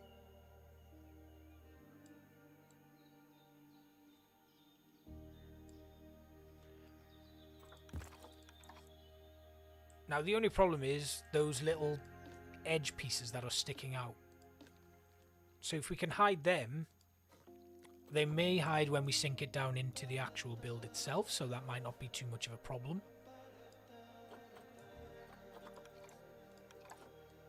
And if we can just do this, and this. Okay, so that gives it a kind of wraparound. And then we just need to bring this along to here.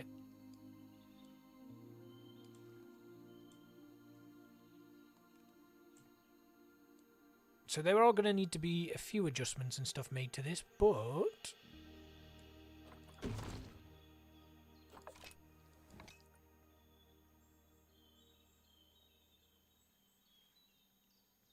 right, I'm going to need to write that down, Michael, because I've done it a few times, and then I forget how I do it.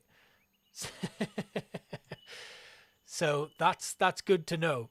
I think I'll be that's probably my top chat for a day.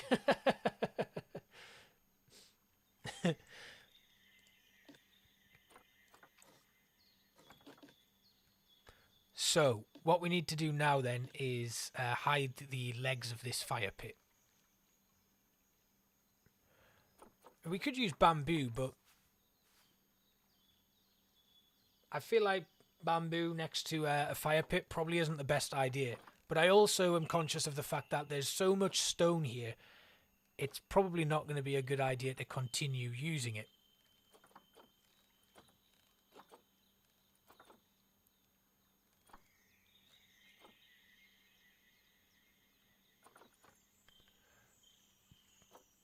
Do you know what? We're just going to go with bamboo. No, we're not. And also what I'm thinking is, I kind of want this to be a little bit higher. So I do want it to go all the way up to there. I wonder if there's a way for us to kind of create that effect of the coals without, you know, having that fire pit. It's such a shame because it's a really nice texture, but it's such an awkward shape. Unless we can find a way to just... Wait a minute. Wait a minute. I've got it. We're going to pull this all the way out. Then we're going to do the same with this.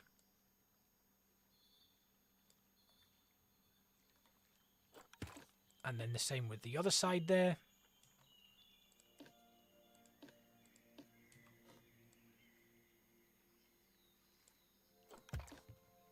And the same here.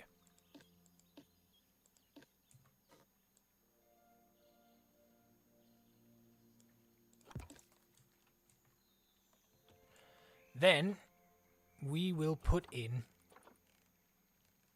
probably go with stone again, you know. I'm trying not to, but it's just, it's too easy. It's too easy. And right now, but they're all too thick. That's the issue that I'm having with them. There's, you know, there's too much bulk in them.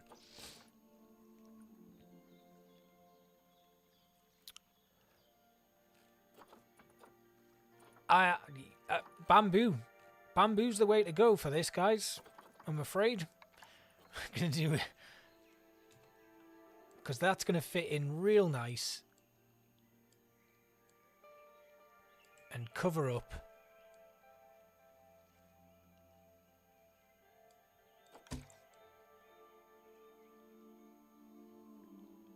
And none of this would really be a problem if we could actually just change the colour of that fire pit to the point where it was all just kind of merged into one. But that is not possible, unfortunately, so we just have to go with what we've got. And then I'm going to dye these, well, colour them all black. Or that really dark brown. And then on the top, very dangerous, we're gonna put some rope coils. If I put position snap on, these should just snap at a point on that bamboo, and then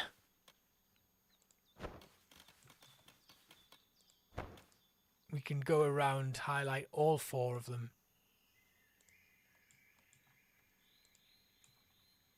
Bring them right up to the top.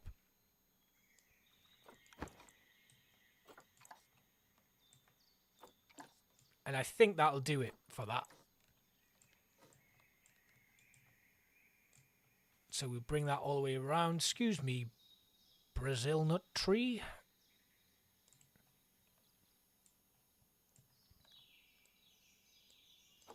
Put that in. And then bring it all the way up again.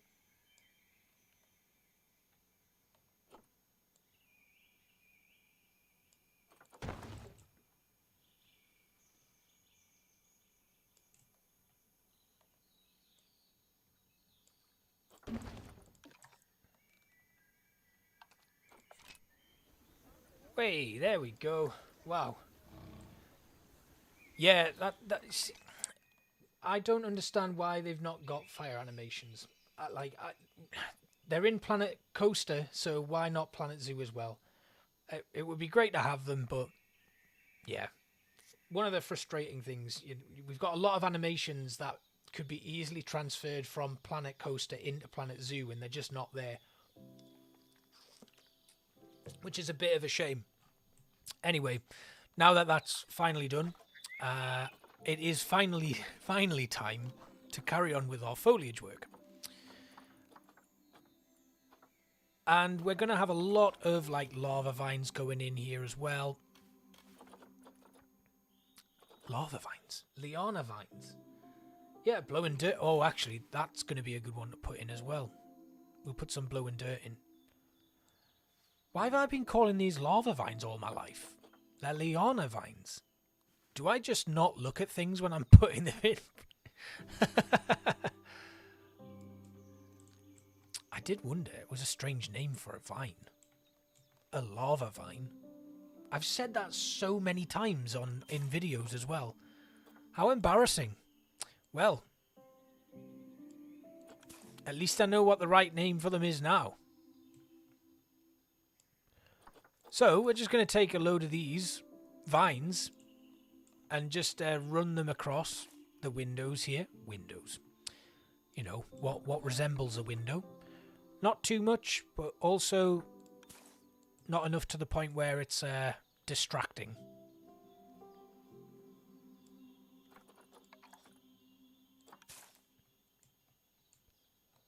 And we don't need one in every single window, but it's nice to have like a couple. And then we'll take... Whoa!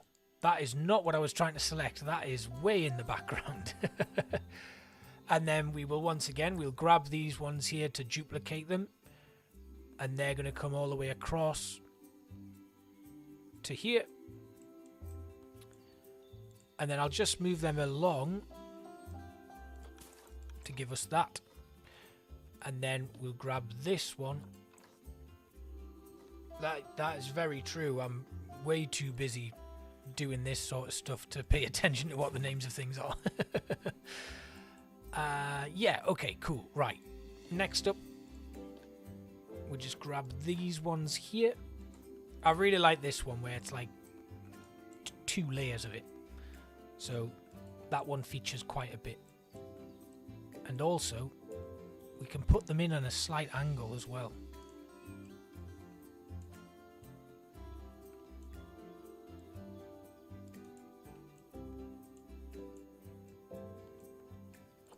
Just adds a little bit of extra to it. And then, again, just to add some more details, we can put the vine curtains in.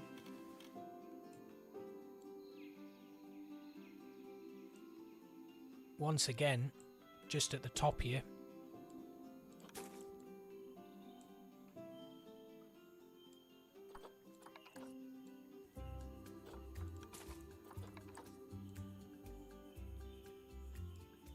And then we can start dropping these down to the point where they're kind of hanging over the top.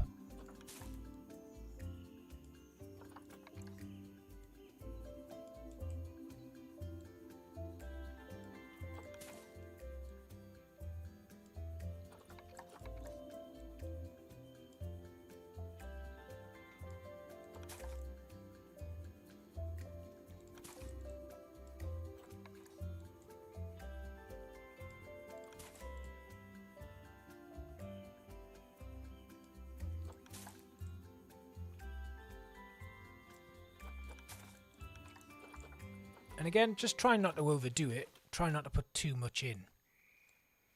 But again, we can run this long length all the way through here. And it just kind of looks like it's, you know, growing across the two of them rather than pathing through. Oh, I could definitely do with some ramen noodles right now. I'm very hungry. But I'll be making myself some after the stream, actually. So I don't even know what time we're on. Oh, it's only... Oh, God. Plenty of time left. This is one thing that I'm kind of learning as I go with the stream is... when I'm playing this game, I can really get sucked into it. And I can really spend a lot of time on it. So, there's definitely going to be moments where I stream for way longer than I intend to. It's just what this game does to me. When you get in a flow of things, you just don't want to stop. So that's the thing. That's why it's so easy to kind of get frustrated with it and be like, this is done. What flavor? Chicken. Or like hot and sweet and hot and sour or whatever the hell they call. I don't really know. I like to mix it up a bit. I'll buy them and then I'll just throw some random stuff in. That's pretty much what I do when I'm making that. And my girlfriend's got a habit of turning them into absolute like full-on dishes. She's very good at it, like with like a poached egg or something in it as well.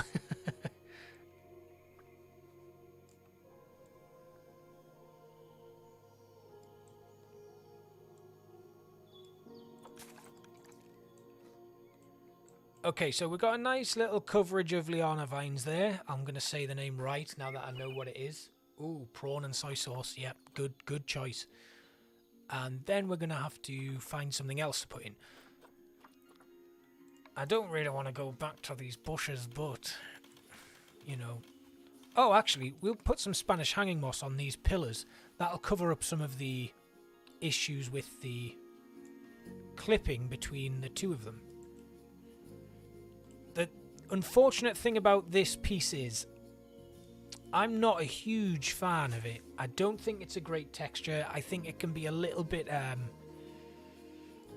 it's just, there's something about it that I don't like. But I'm going to use it because it's adding further depth to the foliage palette in the build. And I think that's like a really nice effect. I've just always found it difficult to integrate it into a habitat. But it's working pretty nicely there. So it can stay. And then we'll just grab like a little mixture of it. Pull this across. And then again, I'll grab another couple of bits there. And pull that all the way across as well. And of course, we can't forget to do the other side. There's got to be some element of symmetry here.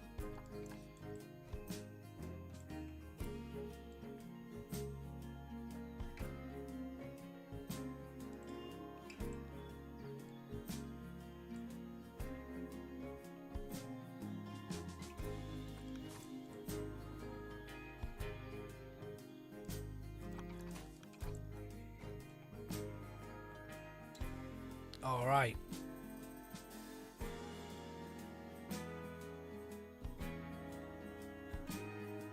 So this is really starting to come together. This is looking really good. Really good. Very happy with this so far. So with that in mind then, we might as well bring some more moss in, just to kind of add a little bit more depth to this area here.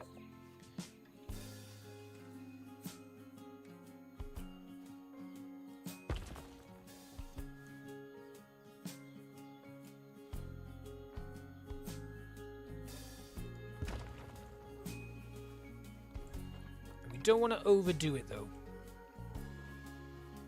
but we could also put some on the stairs, just some little touches of it.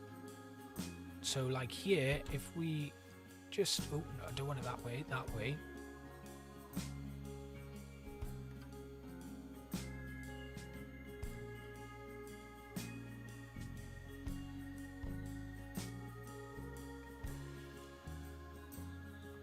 Is there a smaller piece we can use for this? There, we'll try that.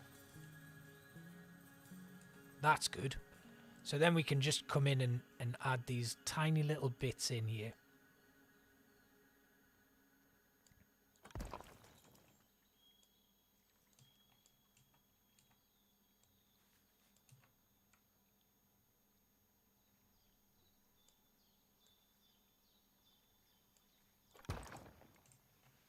Just little pops of it.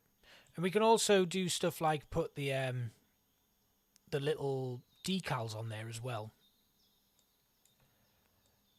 The one thing I'm not going to use is like the autumn leaves. I think it's probably a good idea to kind of steer away from them for now. We've used them a lot, so it's kind of a little bit of overkill to use the same stuff over and over again in a build.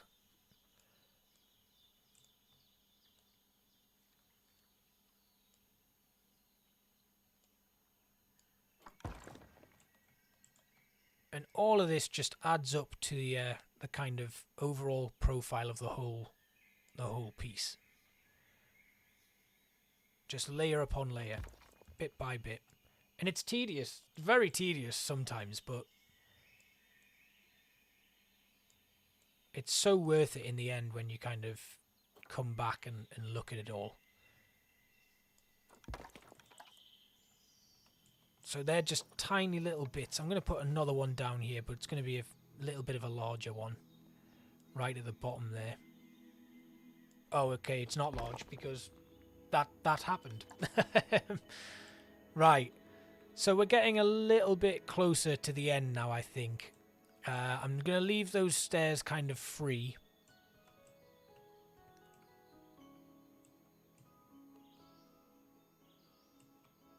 But I think that's looking real good right now. I'm not really sure what else to do.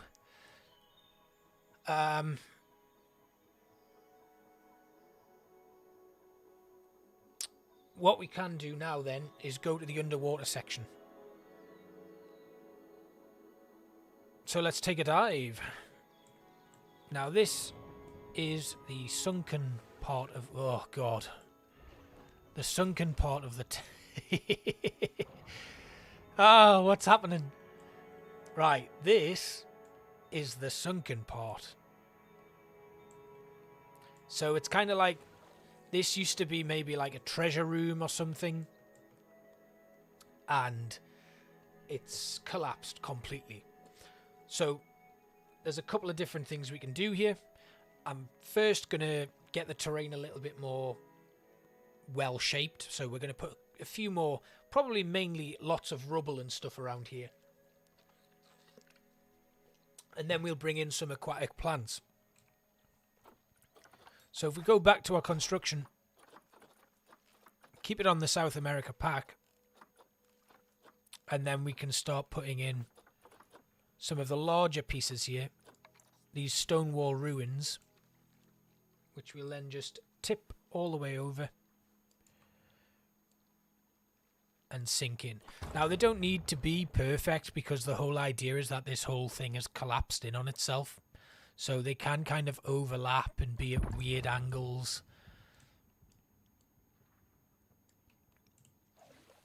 And if we just kind of shift things around a little bit more,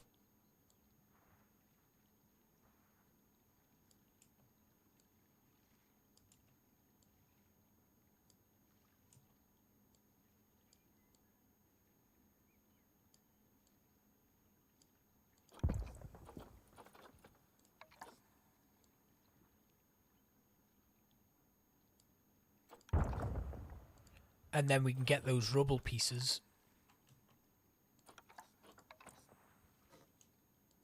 and just place them around.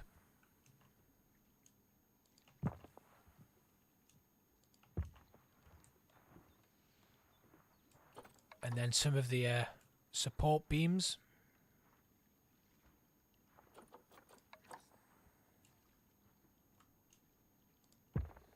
And we can just kind of rest these down there somewhere.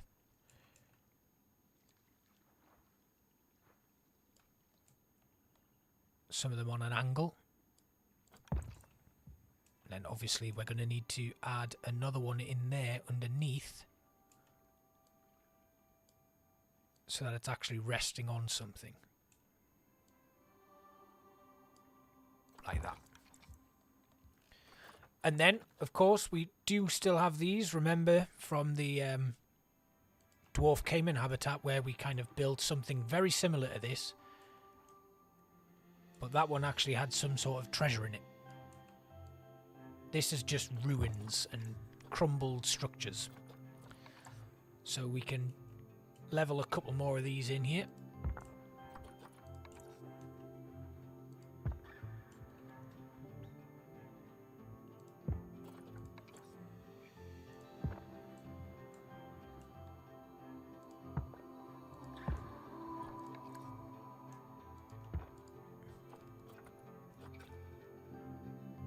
And then what I want to do is start...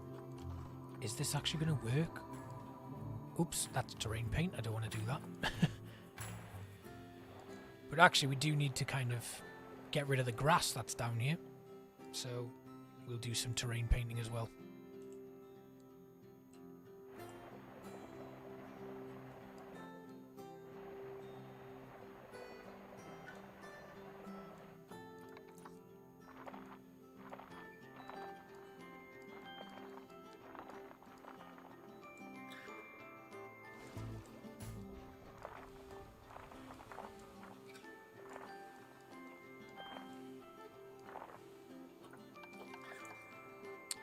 And I want to light this, so we're going to need to work that out, but that's something that I'm not going to do because it's not dark yet, and I would prefer to do all of my lighting work when it's actually dark in game. So that's that bit done. And you know what? I don't think I want to overdo it. I think this is probably as good as I'm going to get this. I mean, I'm very happy with it, because look at this. This is so cool.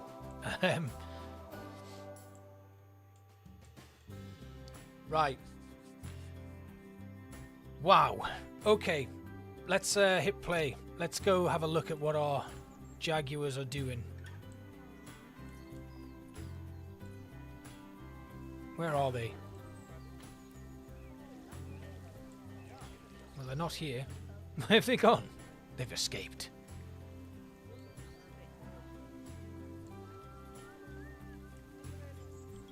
No, seriously, where are they?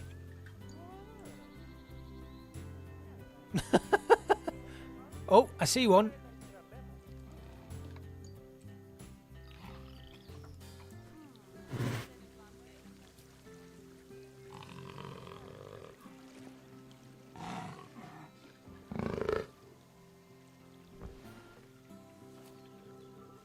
Are you gonna do anything? Oh no, you're... Okay. You're on camera, you're supposed to be entertaining.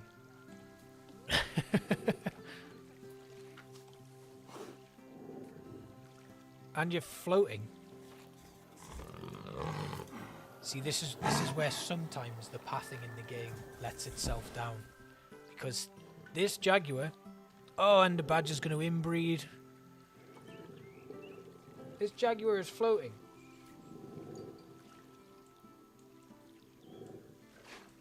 I mean, you look incredibly cute, but you're floating. Where's the female gone?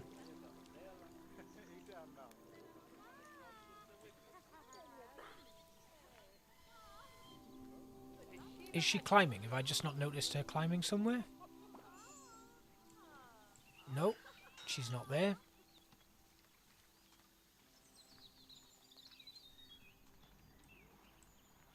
They're very good at hiding, aren't they?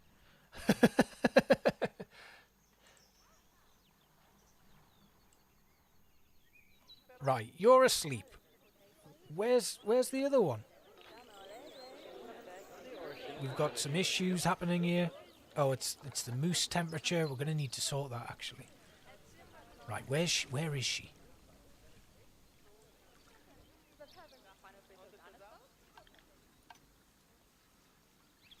But, I mean, look at the bloody crowds.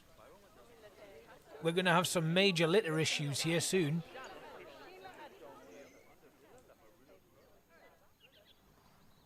I'm very confused. Where is she? Right, quickest way to find her then. We'll go here. Animals. Where are you? Oh, you're there!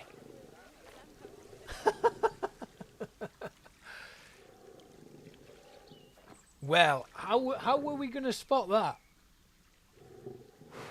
How on earth were we supposed to see her? Very clever. I can't even select her. Hiding in a damn bush.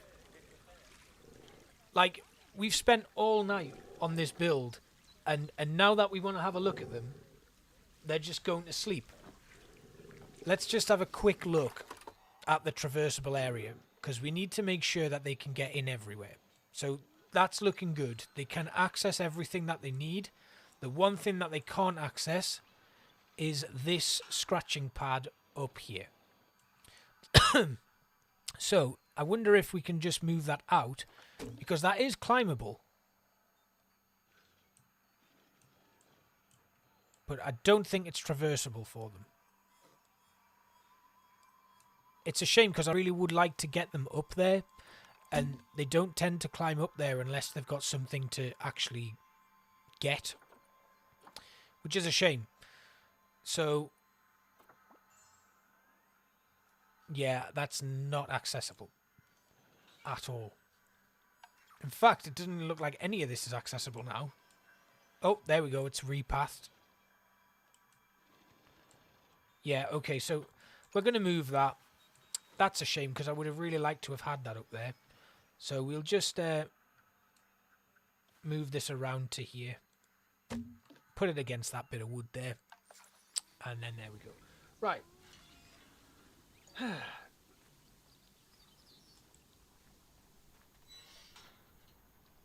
I think I can. Maybe if I take out this climbable platform and then put just a random log platform on there, that might work.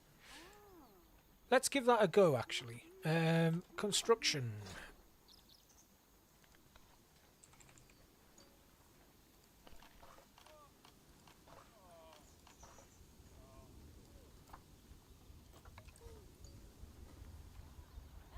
So, if we just move this up here.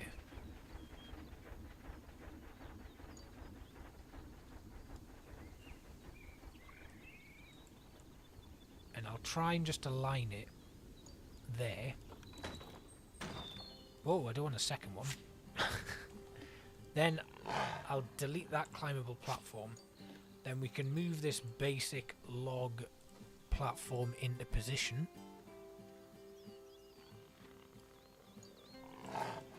And I know they don't match up perfectly, but that's just because the logs are actually different sizes.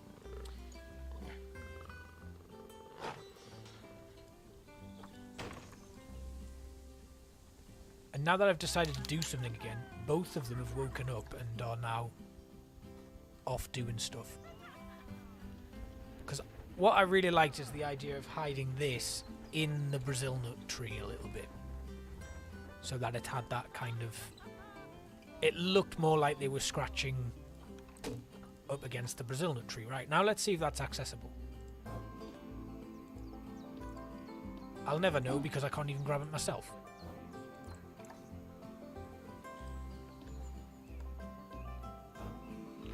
Inaccessible.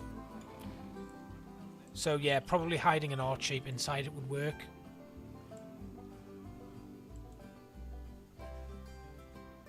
Let's just have a look at their traversable area again. Yeah, so that's not working as like a surface. Oh, what a shame. Well, that's okay. I'll just leave it down there, and I can maybe look at that at another time. Maybe hide an arch shape in there and see what's happening. Oh! Ooh! Ooh! Are you gonna... Yeah! We're gonna have baby Jaguars! Jaguars. Now you're doing something.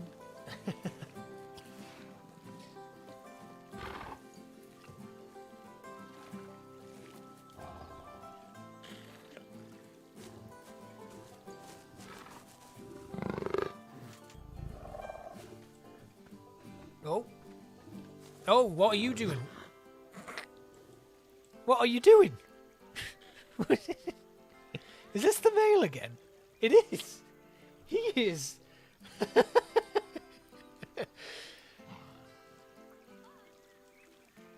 Okay, I've seen it all now. I've seen it all.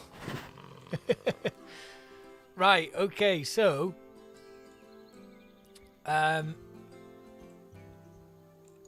I think I'm going to call this build finished. There's obviously the usual stuff that I do to finish it all off.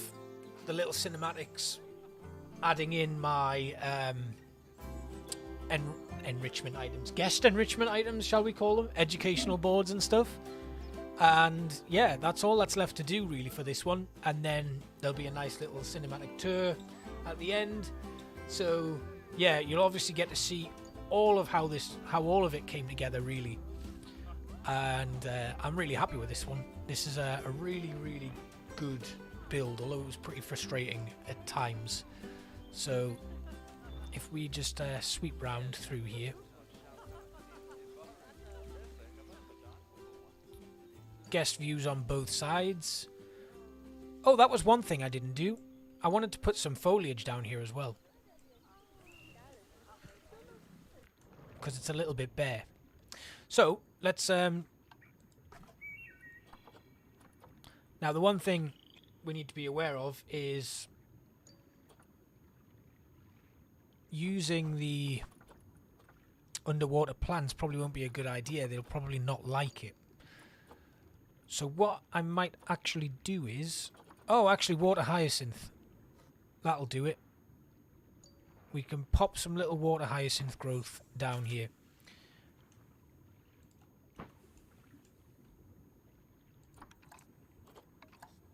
I mean, in fairness, it's deep here, so you wouldn't get a lot of stuff growing down here, but I always like to put something in just to give it a little bit. Oh God, sorry.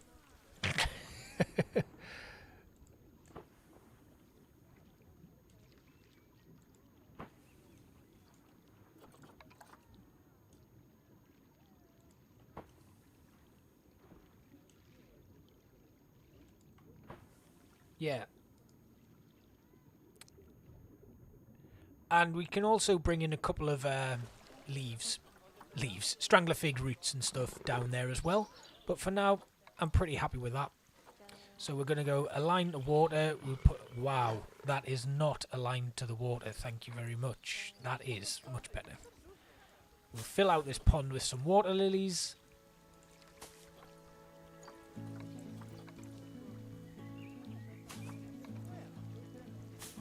And then obviously we need to do a little bit more in terms of lighting the place up. But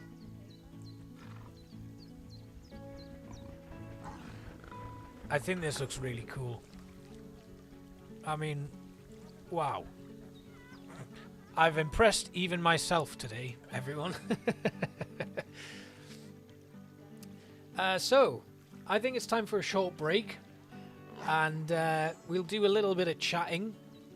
And then I guess we need to work out what we're going to play next to wind down. So I will see you guys in a few minutes. I'm just going to go freshen up, grab a drink of water, and then we will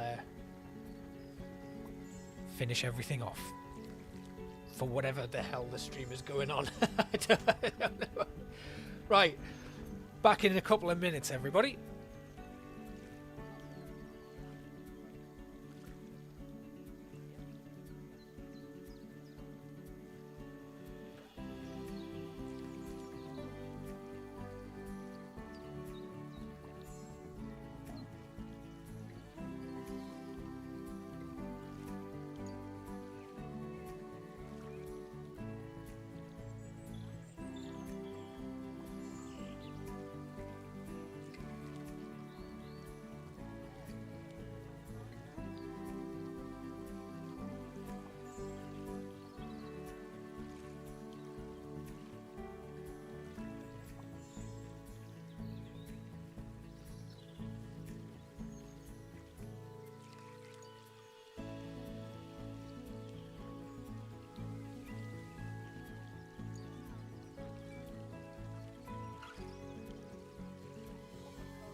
Right.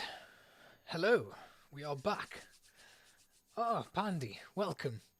Um, I've just finished the Planet Zoo stream. We're going to do something else now. I don't know what. So, what can we play next? This is going to be a shorter side of the stream. We're just going to play and chill out and chat and do a few different things. So we have options. I could play some City Skylines. I could play Indoor Lands and show you a bit of that. Or we could go really cozy, play a little bit of Traveller's Rest, which is kind of like a tavern simulator type thing. You may have seen me play that a couple of weeks back. Indoor Lands is like you build like indoor theme parks. It's pretty cool. I played a little bit of it. Farthest Frontier, which I have yet to play. We could play a bit of that. Yeah, it's your choice. I haven't been able to put a poll up, but let's say they're the options. Or we could do some Brewmaster, beer brewing simulator, and brew up some beers.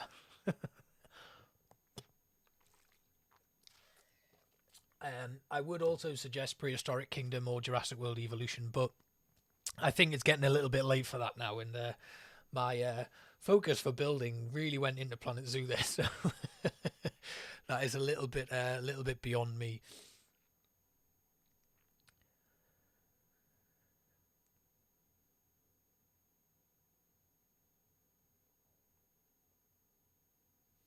Oh. Okay. Should we do some Brewmaster then? Do you want to see that?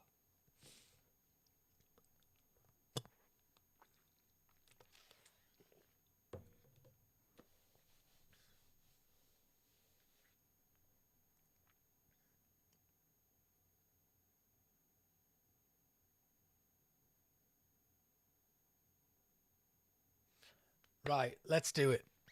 So we're gonna boot up Brewmaster. I like so the channel's kind of developed and changed into a bit of a simulation building management type stuff, but I just like everything really. Like I've been playing a lot of different stuff outside of the channel. That's just so I don't kind of get bored basically. If I play something like Planet Zoo all the time, I get very... That was one of the problems that I had early on when I started creating stuff. So it just got very, very much... Right, okay, so we've got some volume here that I need to sort out.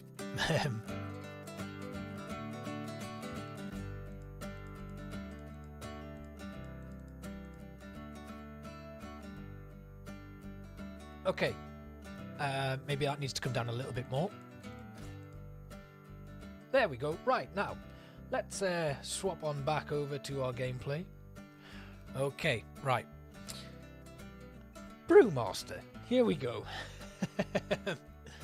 It's very bright, actually. My face has gone incredibly bright. So, yeah, right. New game. Brewmaster. So, in Brewmaster, you have your own brewery.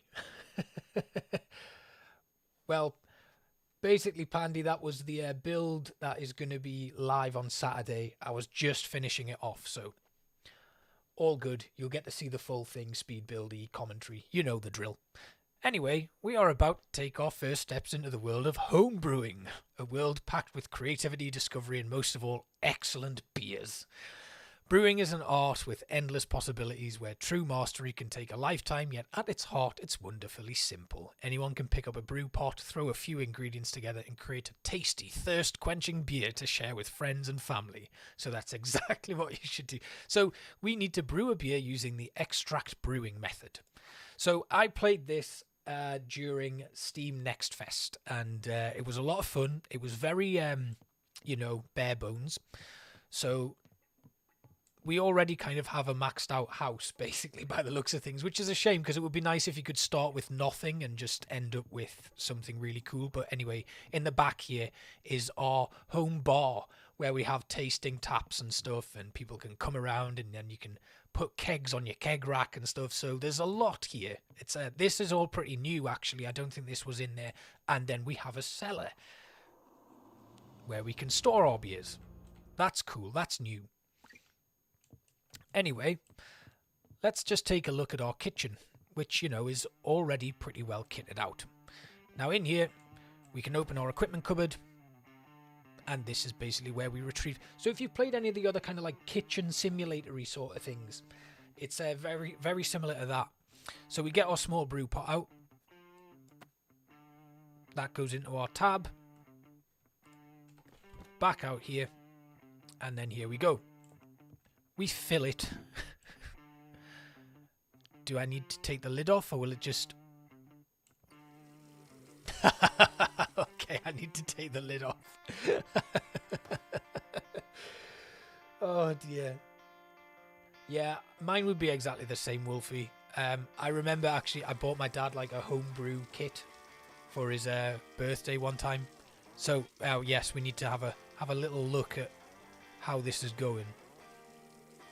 So we need to fill it with 21 litres of water.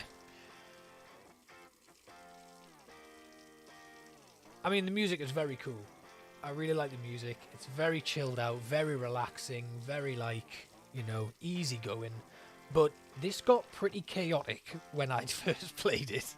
I'm not very good at this sort of time management thing. But we'll play it by ear and hope that we don't mess it all up completely. It was quite forgiving, if I remember rightly, so it wasn't too much of an issue. We can actually use our watch to accelerate time by just doing this and this. So I'm going to just accelerate that all the way to once we get our close to our 21 litres, and then we'll turn off that tap. Let's go a little bit quicker. So going back to the kind of games I like to play. Oh yes, Haunted Chocolatier. One of my friends, Journey, the Indie Journey. You should check her channel out. She's really good. Does a lot of like indie and cozy casual games. And yeah, very cool, very good. And yeah, just very, very chilled out.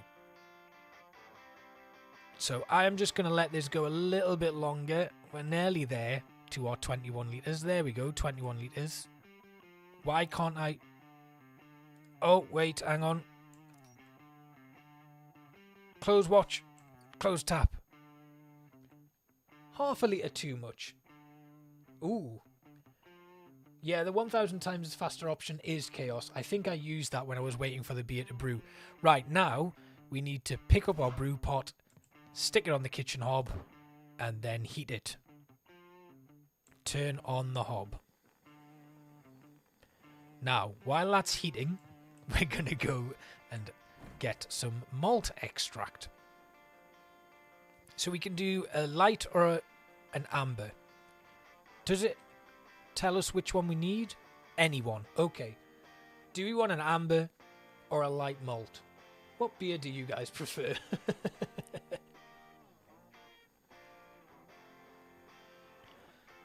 You don't have long to decide, mind. That water's heating up. So, first person to type in chat what one I pick up is what I'm going to pick up.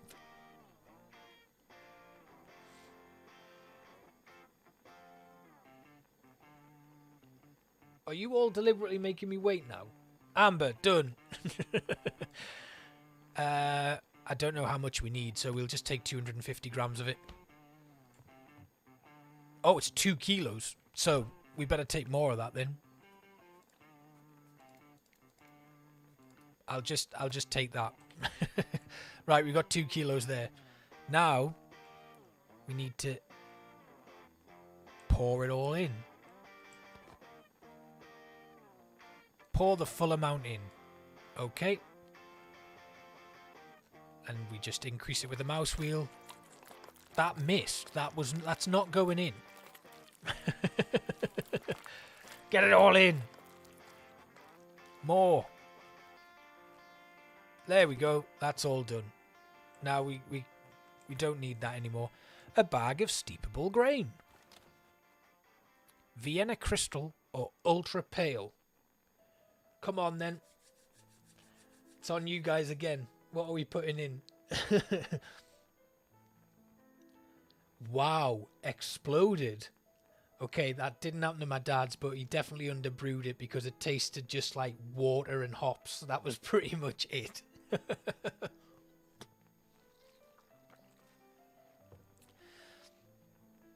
I like the sound of this Vienna Crystal, so we're going to take that one. And we want 500 grams of that. And then this goes in the pot. Clip the steepable grains to the brew pot. There we go. Right, they're in. Boil the wort in brew pot, small. Continue heating the brew pot until the wort is boiling around 100 degrees. We are way off, so let's go to our watch. Are you ready, Wolfie? Whoa, that was chaos. You were right, that was chaos. So we'll just get that to 100 degrees in a safe environment. Almost there. Very close now. Right. So we'll just let that slowly increase for the rest of it now. I'm just going to close my watch and just... Can I not just... There. We'll put that there. We'll put that there. I don't need that. Right. Into our fridge freezer. Hops add flavour and bitterness to your beers. The amount of bitterness is determined by the alpha acid content, the AAC. The higher the AAC, the more bitterness the hops will add. So, we need some hops. Now, we can have British hops, Ruggles, Polar Down, or bittering hops, Magnus and Marauder. I like the sound of Marauder. So, we're going to have Ruggles. We're going to take 20 grams of that. No, 50 grams of that. Don't want to get them mixed up. And 20 grams of Marauder. The controls are a little bit finicky. I will say that. Now, we need to add the bag of bittering hops first. So that goes in there.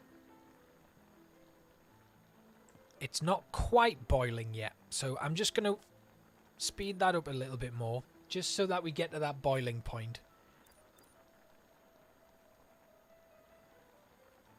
And you can see we're losing liquid because it's boiling, which is probably why it was a good idea to actually overfill it a little bit, because I will mess this up at some point. And it will not be good. So you can see there we've lost, we're now down below 21 litres of liquid. So it was probably a very good idea to overfill. But you can see, nice animations, it's pretty cool. It's very chilled out. You know, this sort of stuff takes ages to kind of get up to doing it, and I'm just kind of speedrunning it right now. Come on. 2.2, 0.02, 0.01. We're almost there.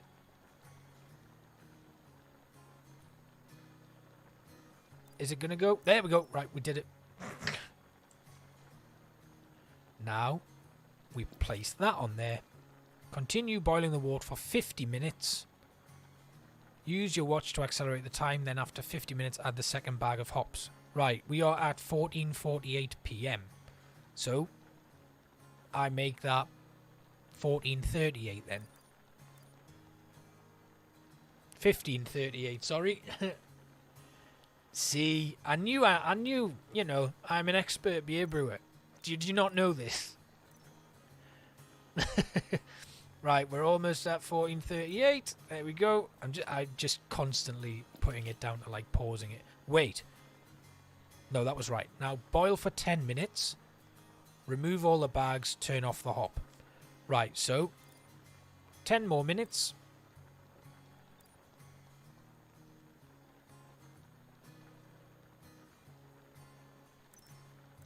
There we go. And then we remove all of these. and then turn off the hob. Wait until the brew pot is at a temperature of 21 degrees Celsius or lower.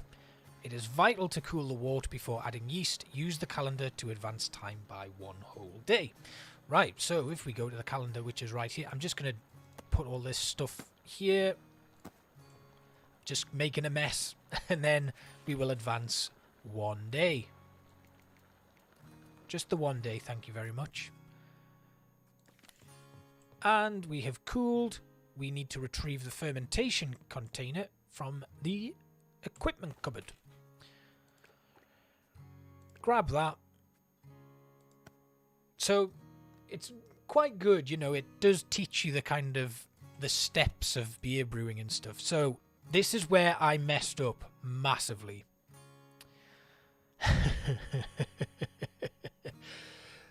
And I think this is going to do...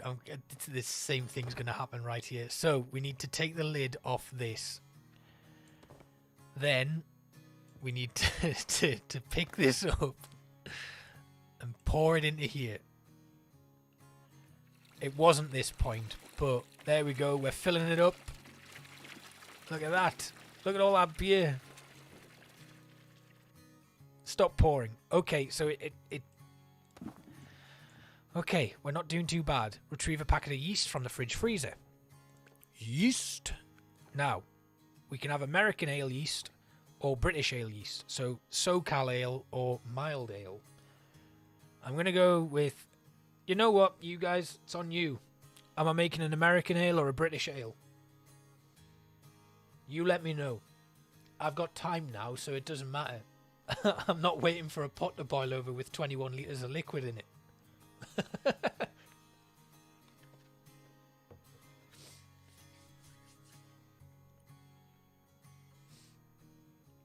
It really was.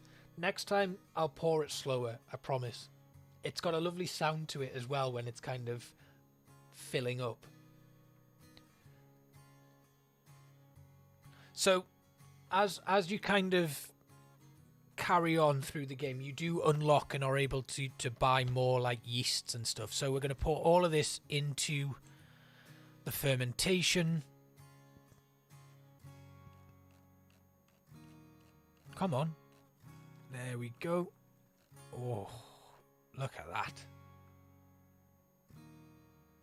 Bad memories of American beer, Wolfie. Why? Tell me. It's normally the Belgian beer that gets me. That's what gets me. Show X-ray.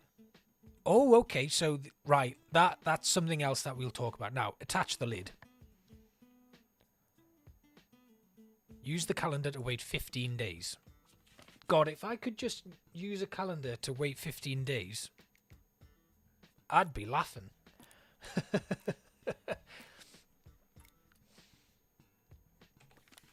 Retrieve a bag of corn sugar from the ingredients cupboard. Corn sugar. There we go. And then add 150 grams to the fermentation container. How do I know it's 150 grams? This could be tricky now. Right, so 500 grams. We pour until there's only 350 grams left in the bag. Oh, it'll tell me what's been poured. Right, this is going to be very, very delicate. Oh, a little bit more. Oh. Oh, no. Yep. Well, there's 12 grams too much sugar in that.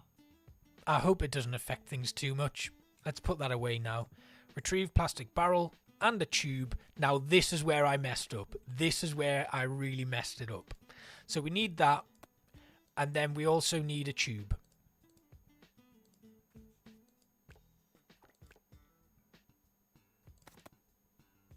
I've taken 2 tubes out. I don't know why I did that. Yeah, Belgian beer, definitely small portions. There's no way. Okay, so is that... Do I need to put the lid back on this? I'm going to anyway.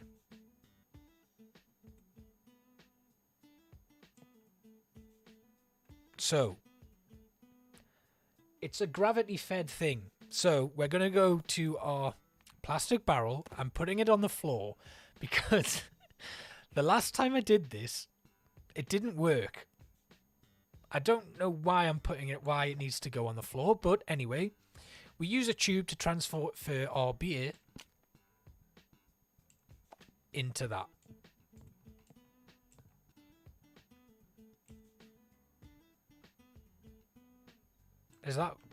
Are you, hello? And then I open that tap, and lo and behold, our plastic barrel is filling up. The tube has clipped through the desk and the floor, but that's fine. That's fine. And there we have it. Our barrel is filling with beer. I'm not trying to attach the lid. I just wanna have my time go, please. Where's the watch again? There we go. Right, so what we need to do is we'll speed this up until all the liquid is gone. And there we have it. We've got a little bit left, but we also have 17 litres of beer.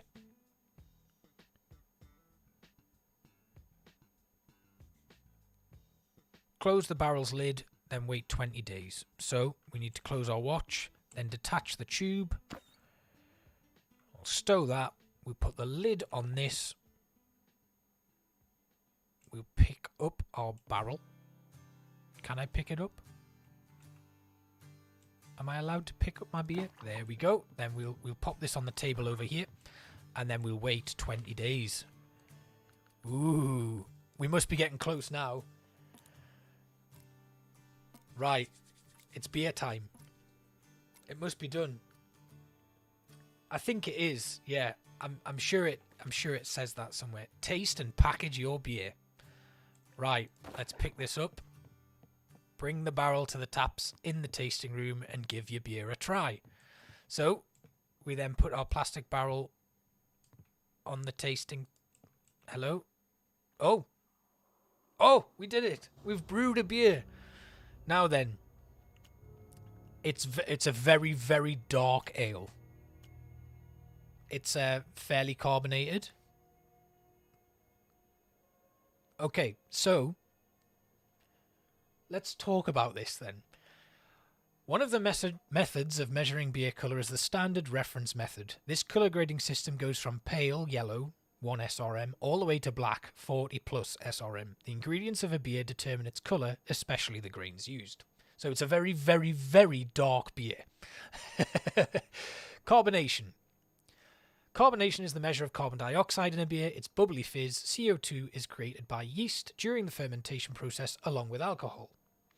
Beer in a keg can also be carbonated using a CO2 tank, a process known as forced carbonation. We're about the mid-level on that, which is pretty good. The batch size, it's small batch, so I'm going to be selling this for like £10 a bottle. Batch size is the final volume of your beer. There are 3 sizes: small 20 litres, medium 40 litres and large 75 litres. Every recipe's batch size can be changed. This will automatically update the final beer's volume, as well as ingredient amounts and equipment requirements. So, next up, malty versus hoppy. The slider shows the balance between malty and sweet and hoppy and bitter in your beer. The further to the left your beer is, the more malt forward it is. The further to the right, the more hoppiness dominates. So it's malty and sweet. Probably because of the extra 10 grams of sugar I put in. And then over here we have aroma and flavour notes: woody, caramel, earthy, mint, grass, and 4 more, which are ester, toffee, floral, and dried fruit. So I'm guessing when I put that sugar in, it was pretty warm. So that caused like a little bit of a caramelization of the sugars. I can't remember what the temperature was. Anyway, so this is the kind of distribution of stuff. It's not sour at all. It's not dark and roasted. It's not smoky. Off, though, that's not good. This beer tastes off. That's not a good look, is it? Next up, the beer style. So, English style IPA. Forthright bitterness and floral hop aromas balance against a prominent maltiness, revealing a delightful complexity of flavours, from citrus to stone fruit, from caramel to toastiness. English style IPA usually finishes dry and has a slightly elevated alcohol level. British Strong Ale, American Black Ale, Foreign Extra Stout, and American IPA. The alcohol volume is 4.67%, so it's probably going to take like a few of these £10 beers to get you really drunk. It's very dark. It's quite bitter, I think. Medium-bodied. The original gravity and final gravity is pretty good. That's the liquid. It's a measure of its density versus pure water. It hasn't changed much, so that's pretty good. Carbonation's okay.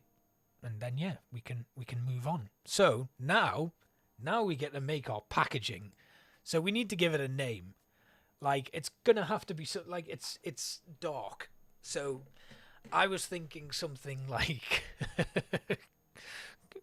crude oil or something. I don't know. Who wants to name the beer? Somebody shoot me some beer names.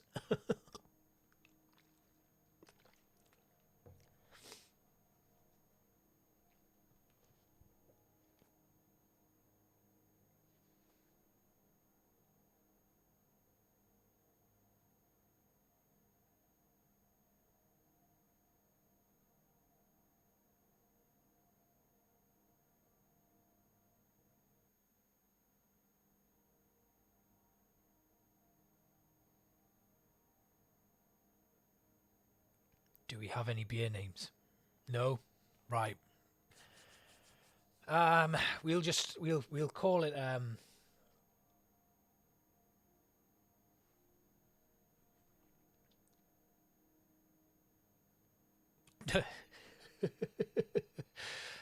tar. Asphalt. Sugary dark monster. Great. Sugary dark monster. Right, and then we get to pick the style. I don't know what this does actually. This doesn't seem to change anything. But we're going to go with a British Strong Ale. We can change the bottle at some point as well. I don't know if that's going to... and then we can change our serving glass. A good classic British beer mug might be a good idea. Then there's the IPA glass, a Weizen, which I'm sure somebody will definitely know.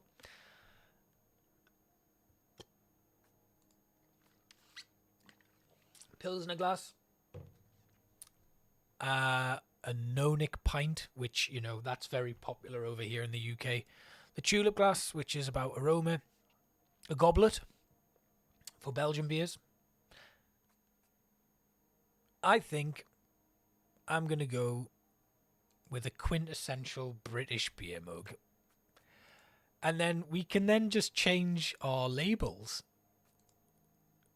So the Sugary Dark Monster's definitely got to have this weird label on it. And then the illustration, you can change all of that sort of stuff, the axis on it. You can change the scale, make it bigger, smaller. You can make it a gradient. And then you can change your colours on that. You can change the position of the shadows on it. All of this sort of stuff, which is really cool. You can make it a metallic effect, give it a shine on the label, make it a bit rough. Lots of stuff you can do right at the end.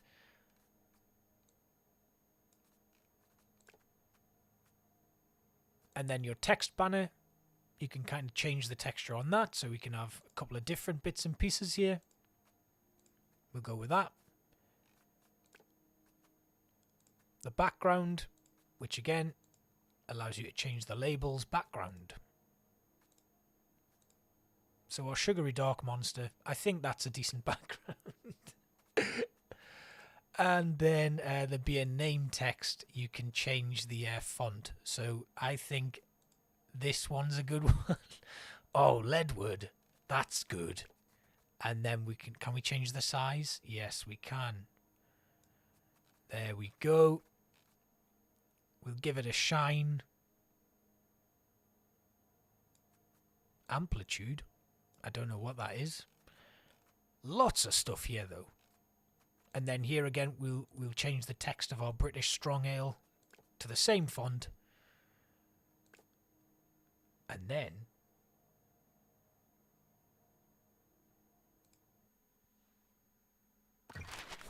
it's done. We've made our beer.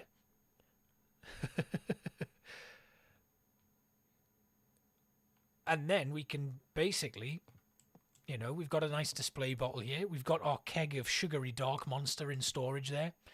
I'm going to put this display bottle. Where can we put our display bottle? Is there somewhere nice we can put it? Oh, on this shelf here. I might leave it at my front door, though. We'll put it on the table. There we go. I don't want this. Stop it. And then we can basically advance to the next season. So, basically, we'll lose any beers we're in the process of brewing, but finished beers will be unaffected. So, we've packaged our first beer. We move on to the next season, and then we can pick up Brewers Quarterly. So, this is kind of where the main game starts, basically, where we can pick up jobs and stuff. So, we've been told to complete a job. And basically, the more jobs you complete, the more popular you become as a brewer. So, here we are. We get some new recipes from Brewers Quarterly. We get a nice bit of beer history. And then we can pick up some jobs. So, in here, at the start of each season, we get new jobs, recipes, and articles in Brewers Quarterly. They'll then be added to our journal in Brewpedia, which grows as we progress through the game. So, 2 jobs every season, and each of them offers rewards. You get beer tokens, masteries, and sometimes special items. You can complete one, both, or neither. It's up to you. But we need to complete at least one for this part of the tutorial. So, because we did a dark beer first, I'm going to do the nice citrusy one here. So we're going to track that job. What we get is beer tokens, a long neck bottle design, and mastery. Over here, we'd get 50 beer tokens, and then 2 mastery levels. So yeah, it's a lot of fun. I'm going to track this one, and I think what we'll do is we'll get our recipe done, we'll finish off this part of the tutorial, and then I think we'll probably say goodnight. So let's go to our recipes tab, which is there, and we get 2 new recipes in each issue of the Brewers Quarterly, which are automatically added to our collection of recipes in the journal. So what we need, we get required equipment, ingredients, steps involved, and the final stats of the beer. That's always an estimate. Based on how much of a mess you make of things, that can all change. So we need to pin the recipe that matches the job's requirement. For example, if the job requires a certain ingredient, we need to pin the recipe that contains it. Pinned recipes will appear in the HUD, so you can easily follow the steps whilst brewing. So we need to pin a recipe, and the one that we're going to need is our citrusy one. So we need to kind of work out what's going to happen. So we've got citrus notes in that one, and then the other recipe, I assume, is actually the one that we don't want. So if we just flick over the page, that's the American Stout. So we don't want that one. So this is the recipe we need to pin. And pin recipe, we can change them at any time. We can do that in the recipe section, but yeah. So we get beer-related articles, which automatically get added to the Brewpedia, and it's very good for expanding your knowledge. So we need to pick the catalogue, and this is the shop front. So this is basically where we get our ingredients from. So in our pinned recipes, it then gives us all of the stuff that we need, and we can then add them to our cart. So we have pretty much everything we need, I think, apart from the hops here. So I think we can then add that to the cart. Yeah, okay, so if we go back to our pinned recipes again. No? Pinned recipe. Ooh, cosmetics. Okay, so we can add more stuff to our house. That's good to know. Right, pinned recipes. I wonder if once you complete the tutorial, it goes back and that's it. But yeah, anyway. We have that in stock, so that's fine. We don't need any of that. We need this. We're going to add that to our cart, and then we'll add that to our cart. Everything else we've already got. So yeah, that should do it. We'll buy them. And I think we need more. Oh, wait a minute. Buy all. There we go. Now back to our pinned recipes. Do we have everything we need there? Yes. Right. Okay. So out of that. And now the process starts again. So what's a delivery box. Okay. So we're going to store all of them, and that automatically adds them to our fridge and stuff. Then, I've got all of these. Can I bin these? Yes. Okay. I'm just going to pick all of these up, and then we're going to throw them in the bin. We used them all, didn't we? So I'll put that in there. They've been used. We can't. And then we'll put these in the equipment cupboard, and I'll put that in there. Okay, that gives us a clean slate. So we need to grab this. We need to put it in here. I'm going to clean it first, then put it in. And then once again, we'll open our tap up and... Oh no!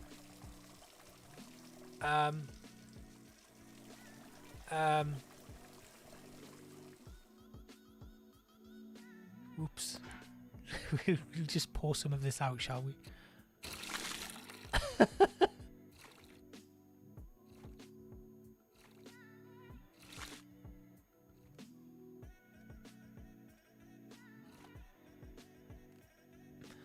Right, I think that'll do.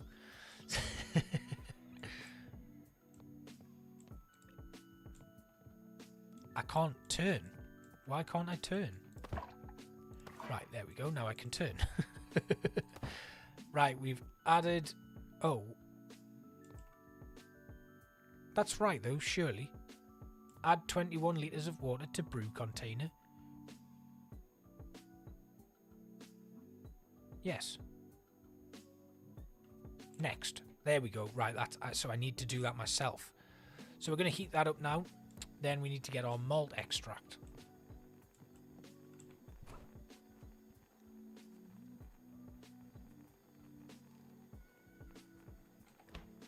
Now this is where I forget. So let's get back to our tracked recipes. Okay. Recipes. American Pale Ale.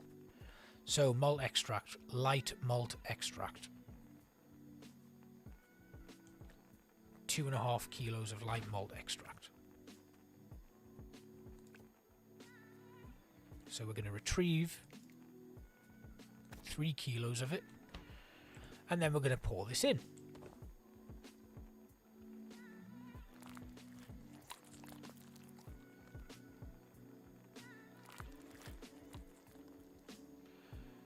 Whew.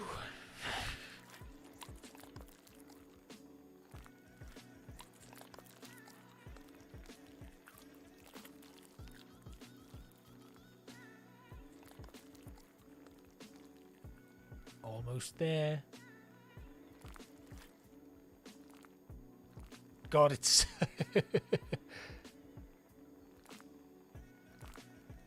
too much malt extract, but never mind. That's good enough. Pop that in there. We have our light malt extract in there, and that is boiling away. Now we need steepable grain. We need ultra pale crystal, 400 grams.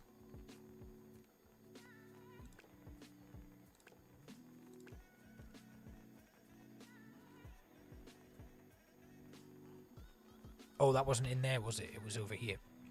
Is that right? Yes. Ultra pale crystal, 400 grams. Oof.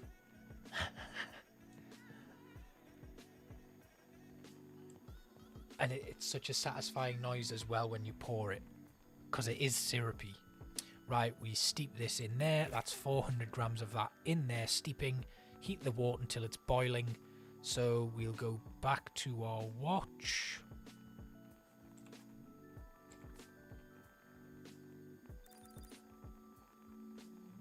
And this should hopefully boil up pretty quickly. Not too fast though. I don't want to do what I did before. Okay, we're getting there. We're going to slow that down a little bit. Almost boiling now.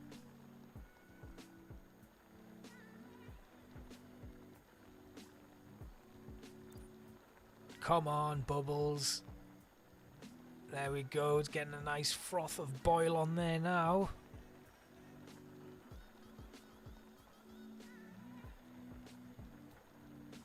There we go. Right, that's boiling now. And then we'll close the watch. Notice how quickly I drop it down to being paused. Then we remove this.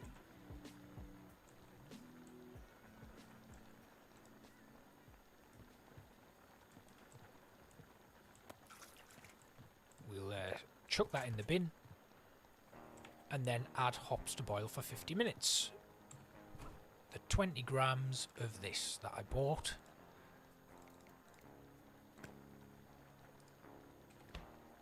So we pop that in, and then we wait 50 minutes. So it's 36 minutes past that we've got to wait for.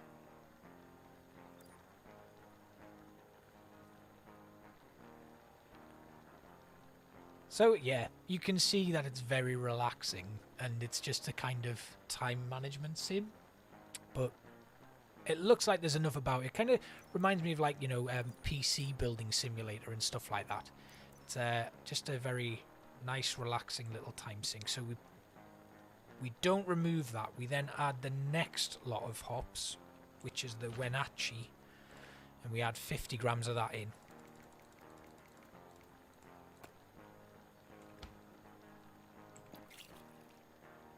And then we boil for a further 10 minutes.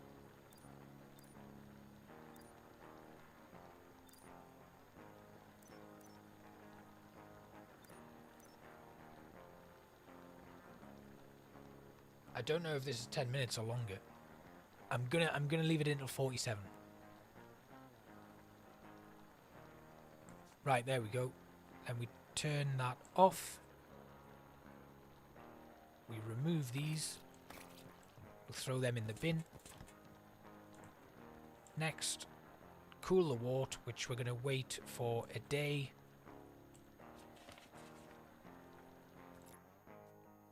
Whew.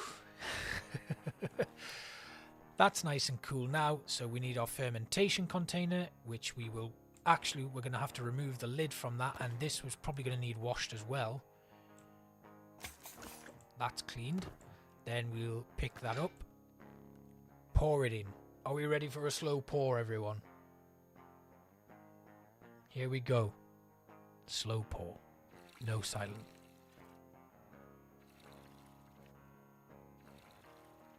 It's not very good, is it? It's just kind of like edging. We'll do this. Yes. That's a nice pour. That was better.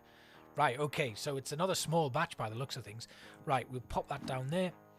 And then we need to we've done that, so we need to add yeast to fermentation container. The SoCal Ale number 1. And it's 150 grams of this.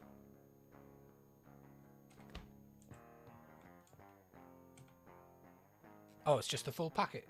Nice.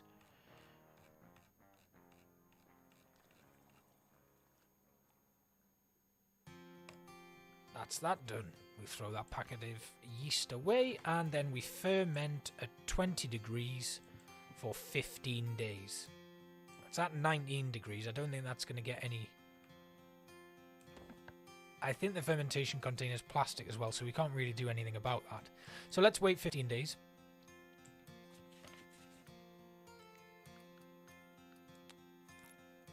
I just hope it's not winter, and in which case it's probably frozen by the time we get back. Right, okay, what are we at? 20 degrees. Okay, so it's settled at room temperature for 15 days. That's done. Add other ingredients. We need corn sugar, which we get from here. So we get another bag of that out. Hey, I thought I'd thrown this in the bin. Thank you. And we remove the lid. 170 grams. So 330 grams left in here.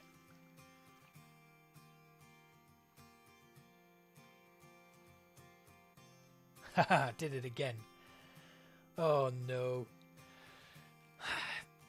That's going to be a very sweet and citrusy beer. I'm not good at pouring the sugar, am I? It's because it's a 500-gram bag. Can I not just have a smaller bag of sugar, please? Right, we need to transfer this to the conditioning container. I'm going to pop the lid back on while I... where's my conditioning container? Fermentation. Conditioning container. Oh, yeah, it's the little plastic barrel. Right, okay, so we need that, and then we need our... What's that? Heating and cooling tools. We'll get our tube out. And then we connect the tube. Oh, wait. Remove the lid off that. And then connect the tube. Open the tap. And it's filling up. And then I guess we just wait. Wait for this to fill.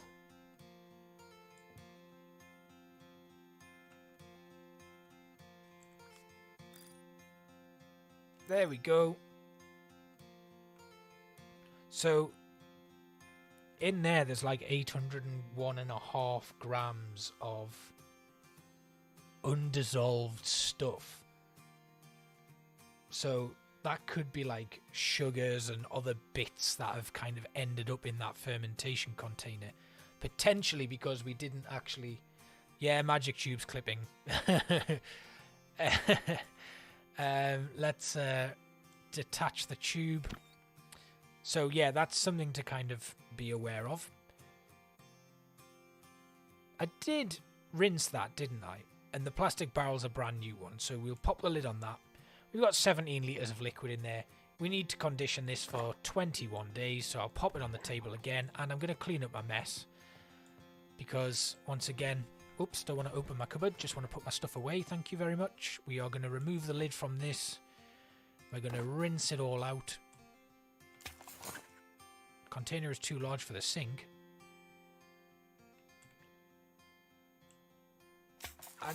But how am I supposed to clean it? Oh, it's being cleaned.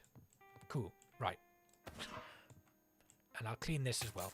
Don't want any like leftover residues in there. And this sugar we put back in there, and hopefully it'll magically just be back at 500 grams, I guess. Sugary citrus monster is definitely in the making. Right, okay, we're going to condition this for 21 days, so let's just let the time pass. And we'll see what this beer turns out like. It can't be dark, can it? It's got to be a light beer, surely. Right, that's been done. Now we taste and package the beer.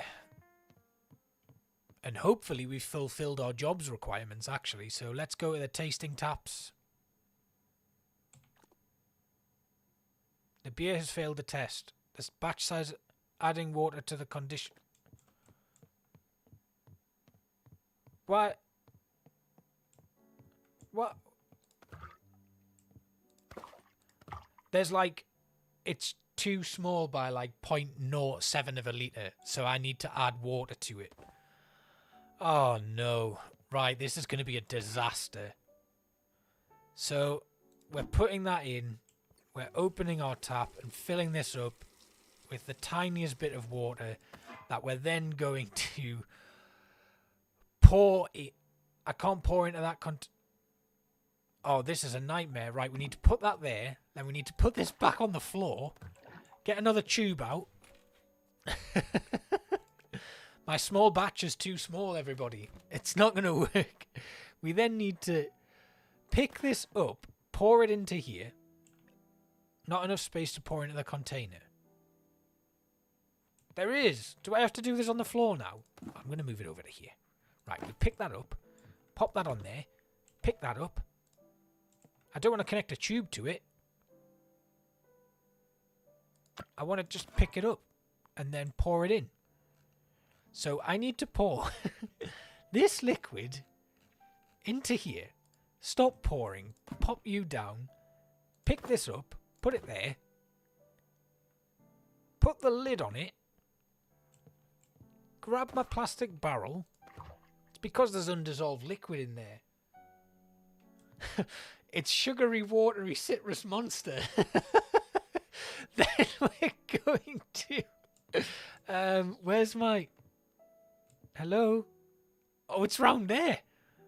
Can I rotate it? No, I don't want to rotate. Oh my god.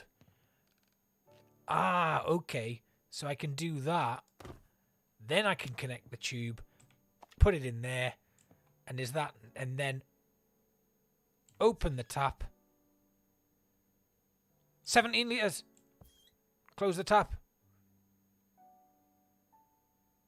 Is that going to be enough?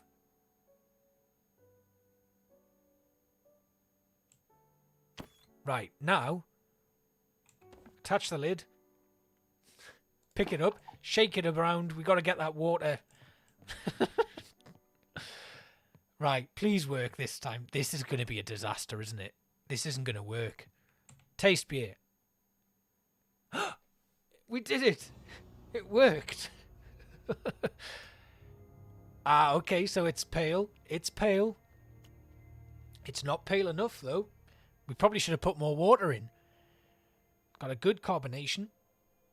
More than the pinned recipe, though. Okay, so this isn't going well so far. It's slightly malty and sweet. Crisp and clean. Malty and sweet. Fruit and spice. Off. Yeah, I'm not surprised the taste off. That didn't go well. But it does have the citrus notes that we were looking for. Grapefruit, floral, pine, lemon, and 4 more, being earthy, caramel, honey, and nutty. Again, the caramel is definitely from too much sugar. And then over here, it's a very strong one. This is more of a Belgian beer than anything else, I think, with it being 6%. It's more alcohol content than the pinned recipe, so we missed that. And the bitterness, I think it's slightly more bitter. Yeah, that's exactly it, Pandy. It's contaminated. The amount of off flavors. Yeah. Because leaving the lid off when boiling water? Oh, I didn't put the lid on. I haven't put the lid on my pan both times. Well, that's why it didn't go well. It's definitely an American IPA, though, which is very good. So that's what we're going to bottle it as. And hopefully, I'll have completed it.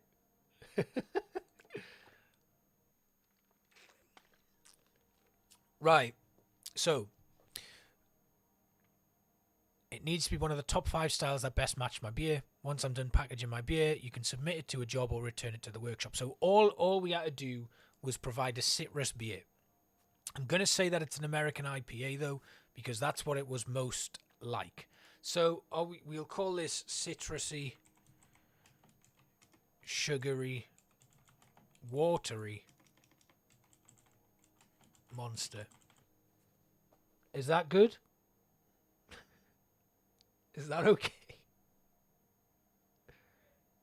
Citrusy, sugary, watery monster.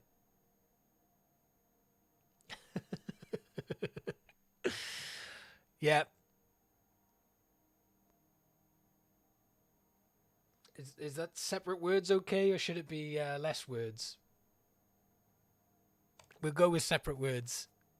We'll keep the Belgian bottle. Oh, it's the only one we've got. We're not going to put it in a tulip glass, though, are we? Because that's... We'll go with the IPA glass. Oh, bubbles. I like Sweet Sunshine. Sorry, guys, we're changing it to Sweet Sunshine. So, Sweet Sunshine is the official name, but the street name is Citrusy, Sugary, Watery Monster. Okay, now let's edit our label.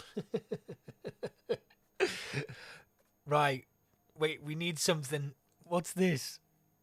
Oh, a little rabbit. Shall we go with a little rabbit? Yeah, I think the rabbit's a good idea. We'll have the rabbit. Then the illustration. Oh, we can change the illustration. Is that just like a bag of sugar? There's no bag of sugar that I can use.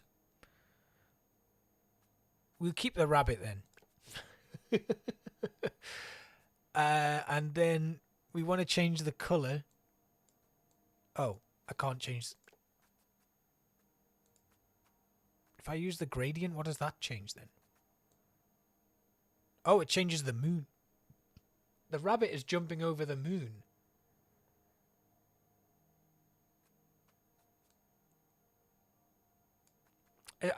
Can I have a sun? Will a sun... Oh, the rabbit is... Oh, okay. Wow. Who designed the game and thought, we'll have a rabbit jumping over the moon as a beer label option?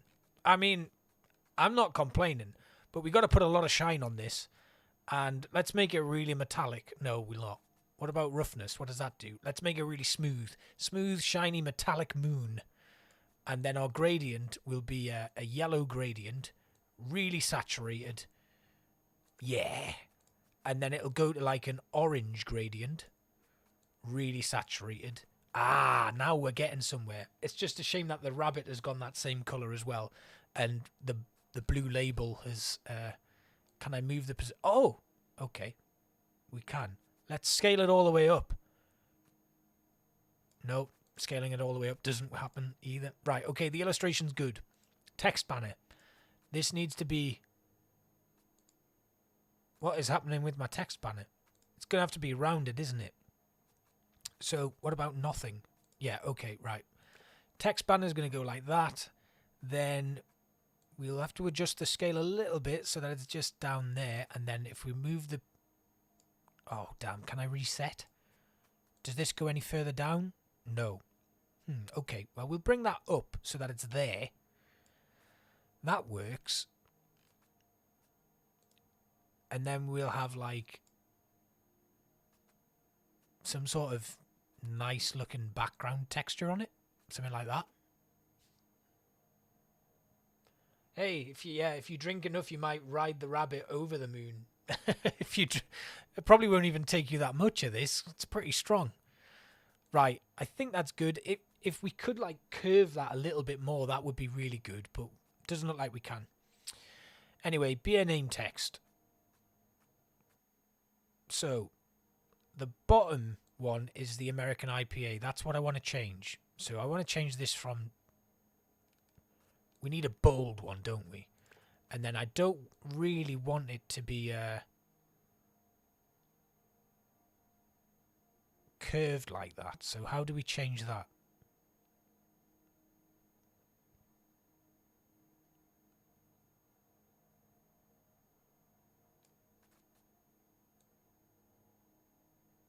It'd be nice to have like less curve on it.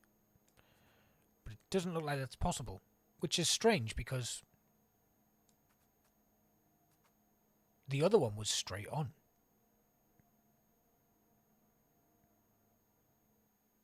Does amplitude do anything? Ah, there it is.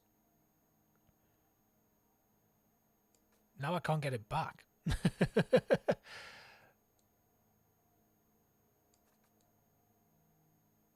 I don't... These sliders seem to be doing different things now.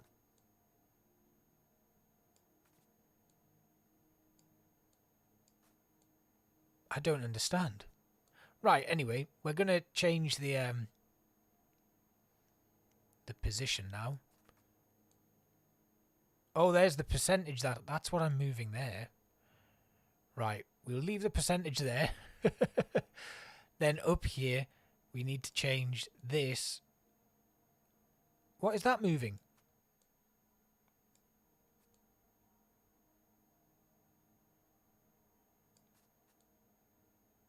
I'm very confused. The sliders just aren't working. Yeah, that's very true. I shouldn't even bother. Oh, God. What are we doing? What has happened here? That's just... You guys are all seeing this, aren't you? We're not all drunk together collectively, are we? Because this is doing all sorts of insane stuff now. The scale doesn't change. Right, okay, we'll go back in. I've just undone all of my hard work there, but because I just don't know what the hell happened there. So, we're going to go in here. We want to change the amplitude. No, we don't. That's the wrong one again. We want to go down to here.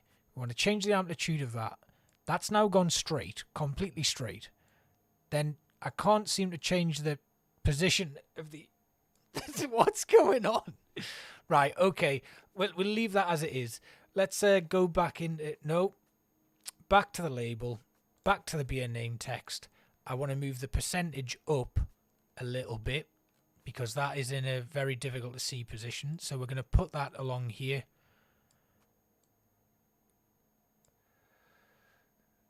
Oh, God, yeah. I think, yeah, go home text, you're drunk. Right, the text banner, just for argument's sake, we're going to make that one, and then we're going to move it down so that it's on the American IPA. In fact, that doesn't work, so that goes a little better. Okay, Sweet Sunshine is done and bottled.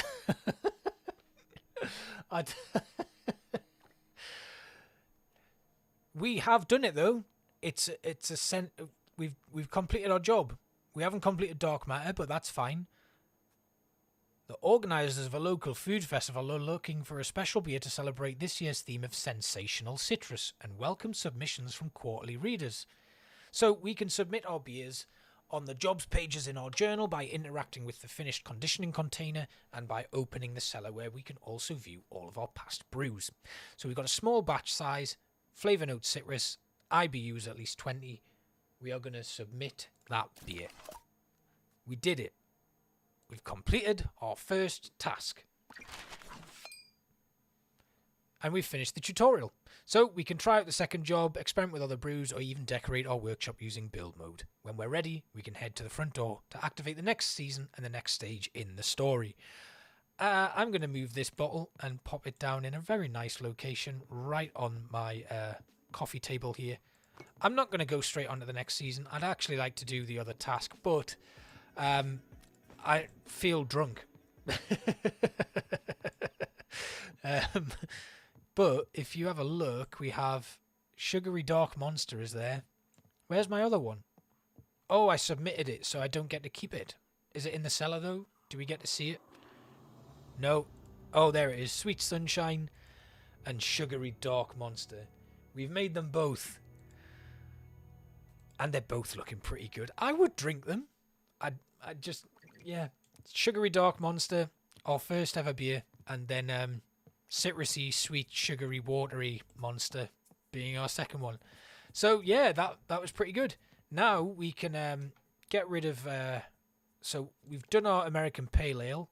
And then we can now track our stout, which would then allow us to submit the next job. But build mode will also allow us to decorate stuff, which is really cool. That's something else that we can explore at another time. Yeah, clunky controls, and it can get difficult. Yeah, I'd totally drink them. I definitely have the Sugary Dark Monster and like a wintry beverage. I don't think I'd be drinking that in the middle of summer when it's hot. But that citrusy one would be pretty cool just on like a nice summer's day, sitting in a beer garden. Very nice. Yeah, it's very hazy though. That's probably because of the absolute mess I made of it. At least now I know that I need to put the lid on my stuff when I'm boiling it. That's probably why I lost so much liquid actually. So the brew pot, when we actually use it, we should probably put the lid on it when stuff is clipped in and brewed. Anyway, let's get out of here and we will head back to our just chatting and close out the stream. So I had a lot of fun tonight. That was a really good one. So I'm hoping to have Planet Zoo finished by Saturday. Basically, all that's left to do on that is to... So, the way it works when I'm editing Planet Zoo, I've got about 5 or 6 hours worth of raw footage. What I do is put that all in my timeline, speed it up, pre-render it all out. Maybe I should have marketed that as a New England IPA. That did come up as an option. Yeah. Anyway, I speed it up, do like a pre-render so that it's easier to preview, chop it down, then I record the voiceover for it. So depending on how long an episode takes, if I can get it edited and cut down, that's great. and then it takes me about half an hour to an hour to record the voiceover stuff. Generally, if I've made a few notes and stuff and I've got things that I remember, which is always helpful when I'm doing a stream, because I can remember bits of the stream where I've talked about it, and then after that it's just a case of exporting and uploading it and then waiting for YouTube to process it. So it doesn't take too long. Hopefully I'll get that done by tomorrow evening, and then we can be back on with things. I did have like an episode of Jurassic World Evolution to put out, but I'm gonna leave it because what I'm actually doing is I'm finishing that entire series off, but I'm scripting it as I go. So I want to kind of do the whole thing and then just bulk release it. And this week's kind of been a bit of a busy one, so I'm going to put all my focus into that sort of stuff. Discord, I need to get on with that actually, so I will put that in. I basically just need to kind of get the rule set sorted out for it. It's actually there, it's made. I just don't have any way of regulating it at the moment. So I need to get like a couple of bots installed and things like that. So what I think I'll do is next week I'll try and get the Discord sorted so that that's all up there. And then I've got another way of communicating with everyone, and you can join it if you want, and then we can kind of hang out on other stuff. What I'd really like to do in the future actually is play some Jackbox. So we do like a big community thing. I will host and we'll play all of the Jackbox games. I think I've got like from Jackbox 1 to 7 so far, and we can do some really fun community streams where you guys can come and join in and play with me and stuff, and that'd be really good. So that's kind of the plan. You don't actually need to own the games. You can just join the room on your mobile phone, and we can have a good old time playing that. So that's something that I'm really looking forward to kind of getting involved in. And yeah, that's pretty much it for me for tonight. So I hope you enjoyed the stream. Thank you all for watching. It was a really good one tonight. Most viewers I've ever had for a long period of time on a stream. So to have 6 of you here at the end as well has been great. So I really appreciate you stopping by. And I will see you all next time we stream, which is hopefully going to be the same time next week. So thanks for watching, guys, and I will see you next time.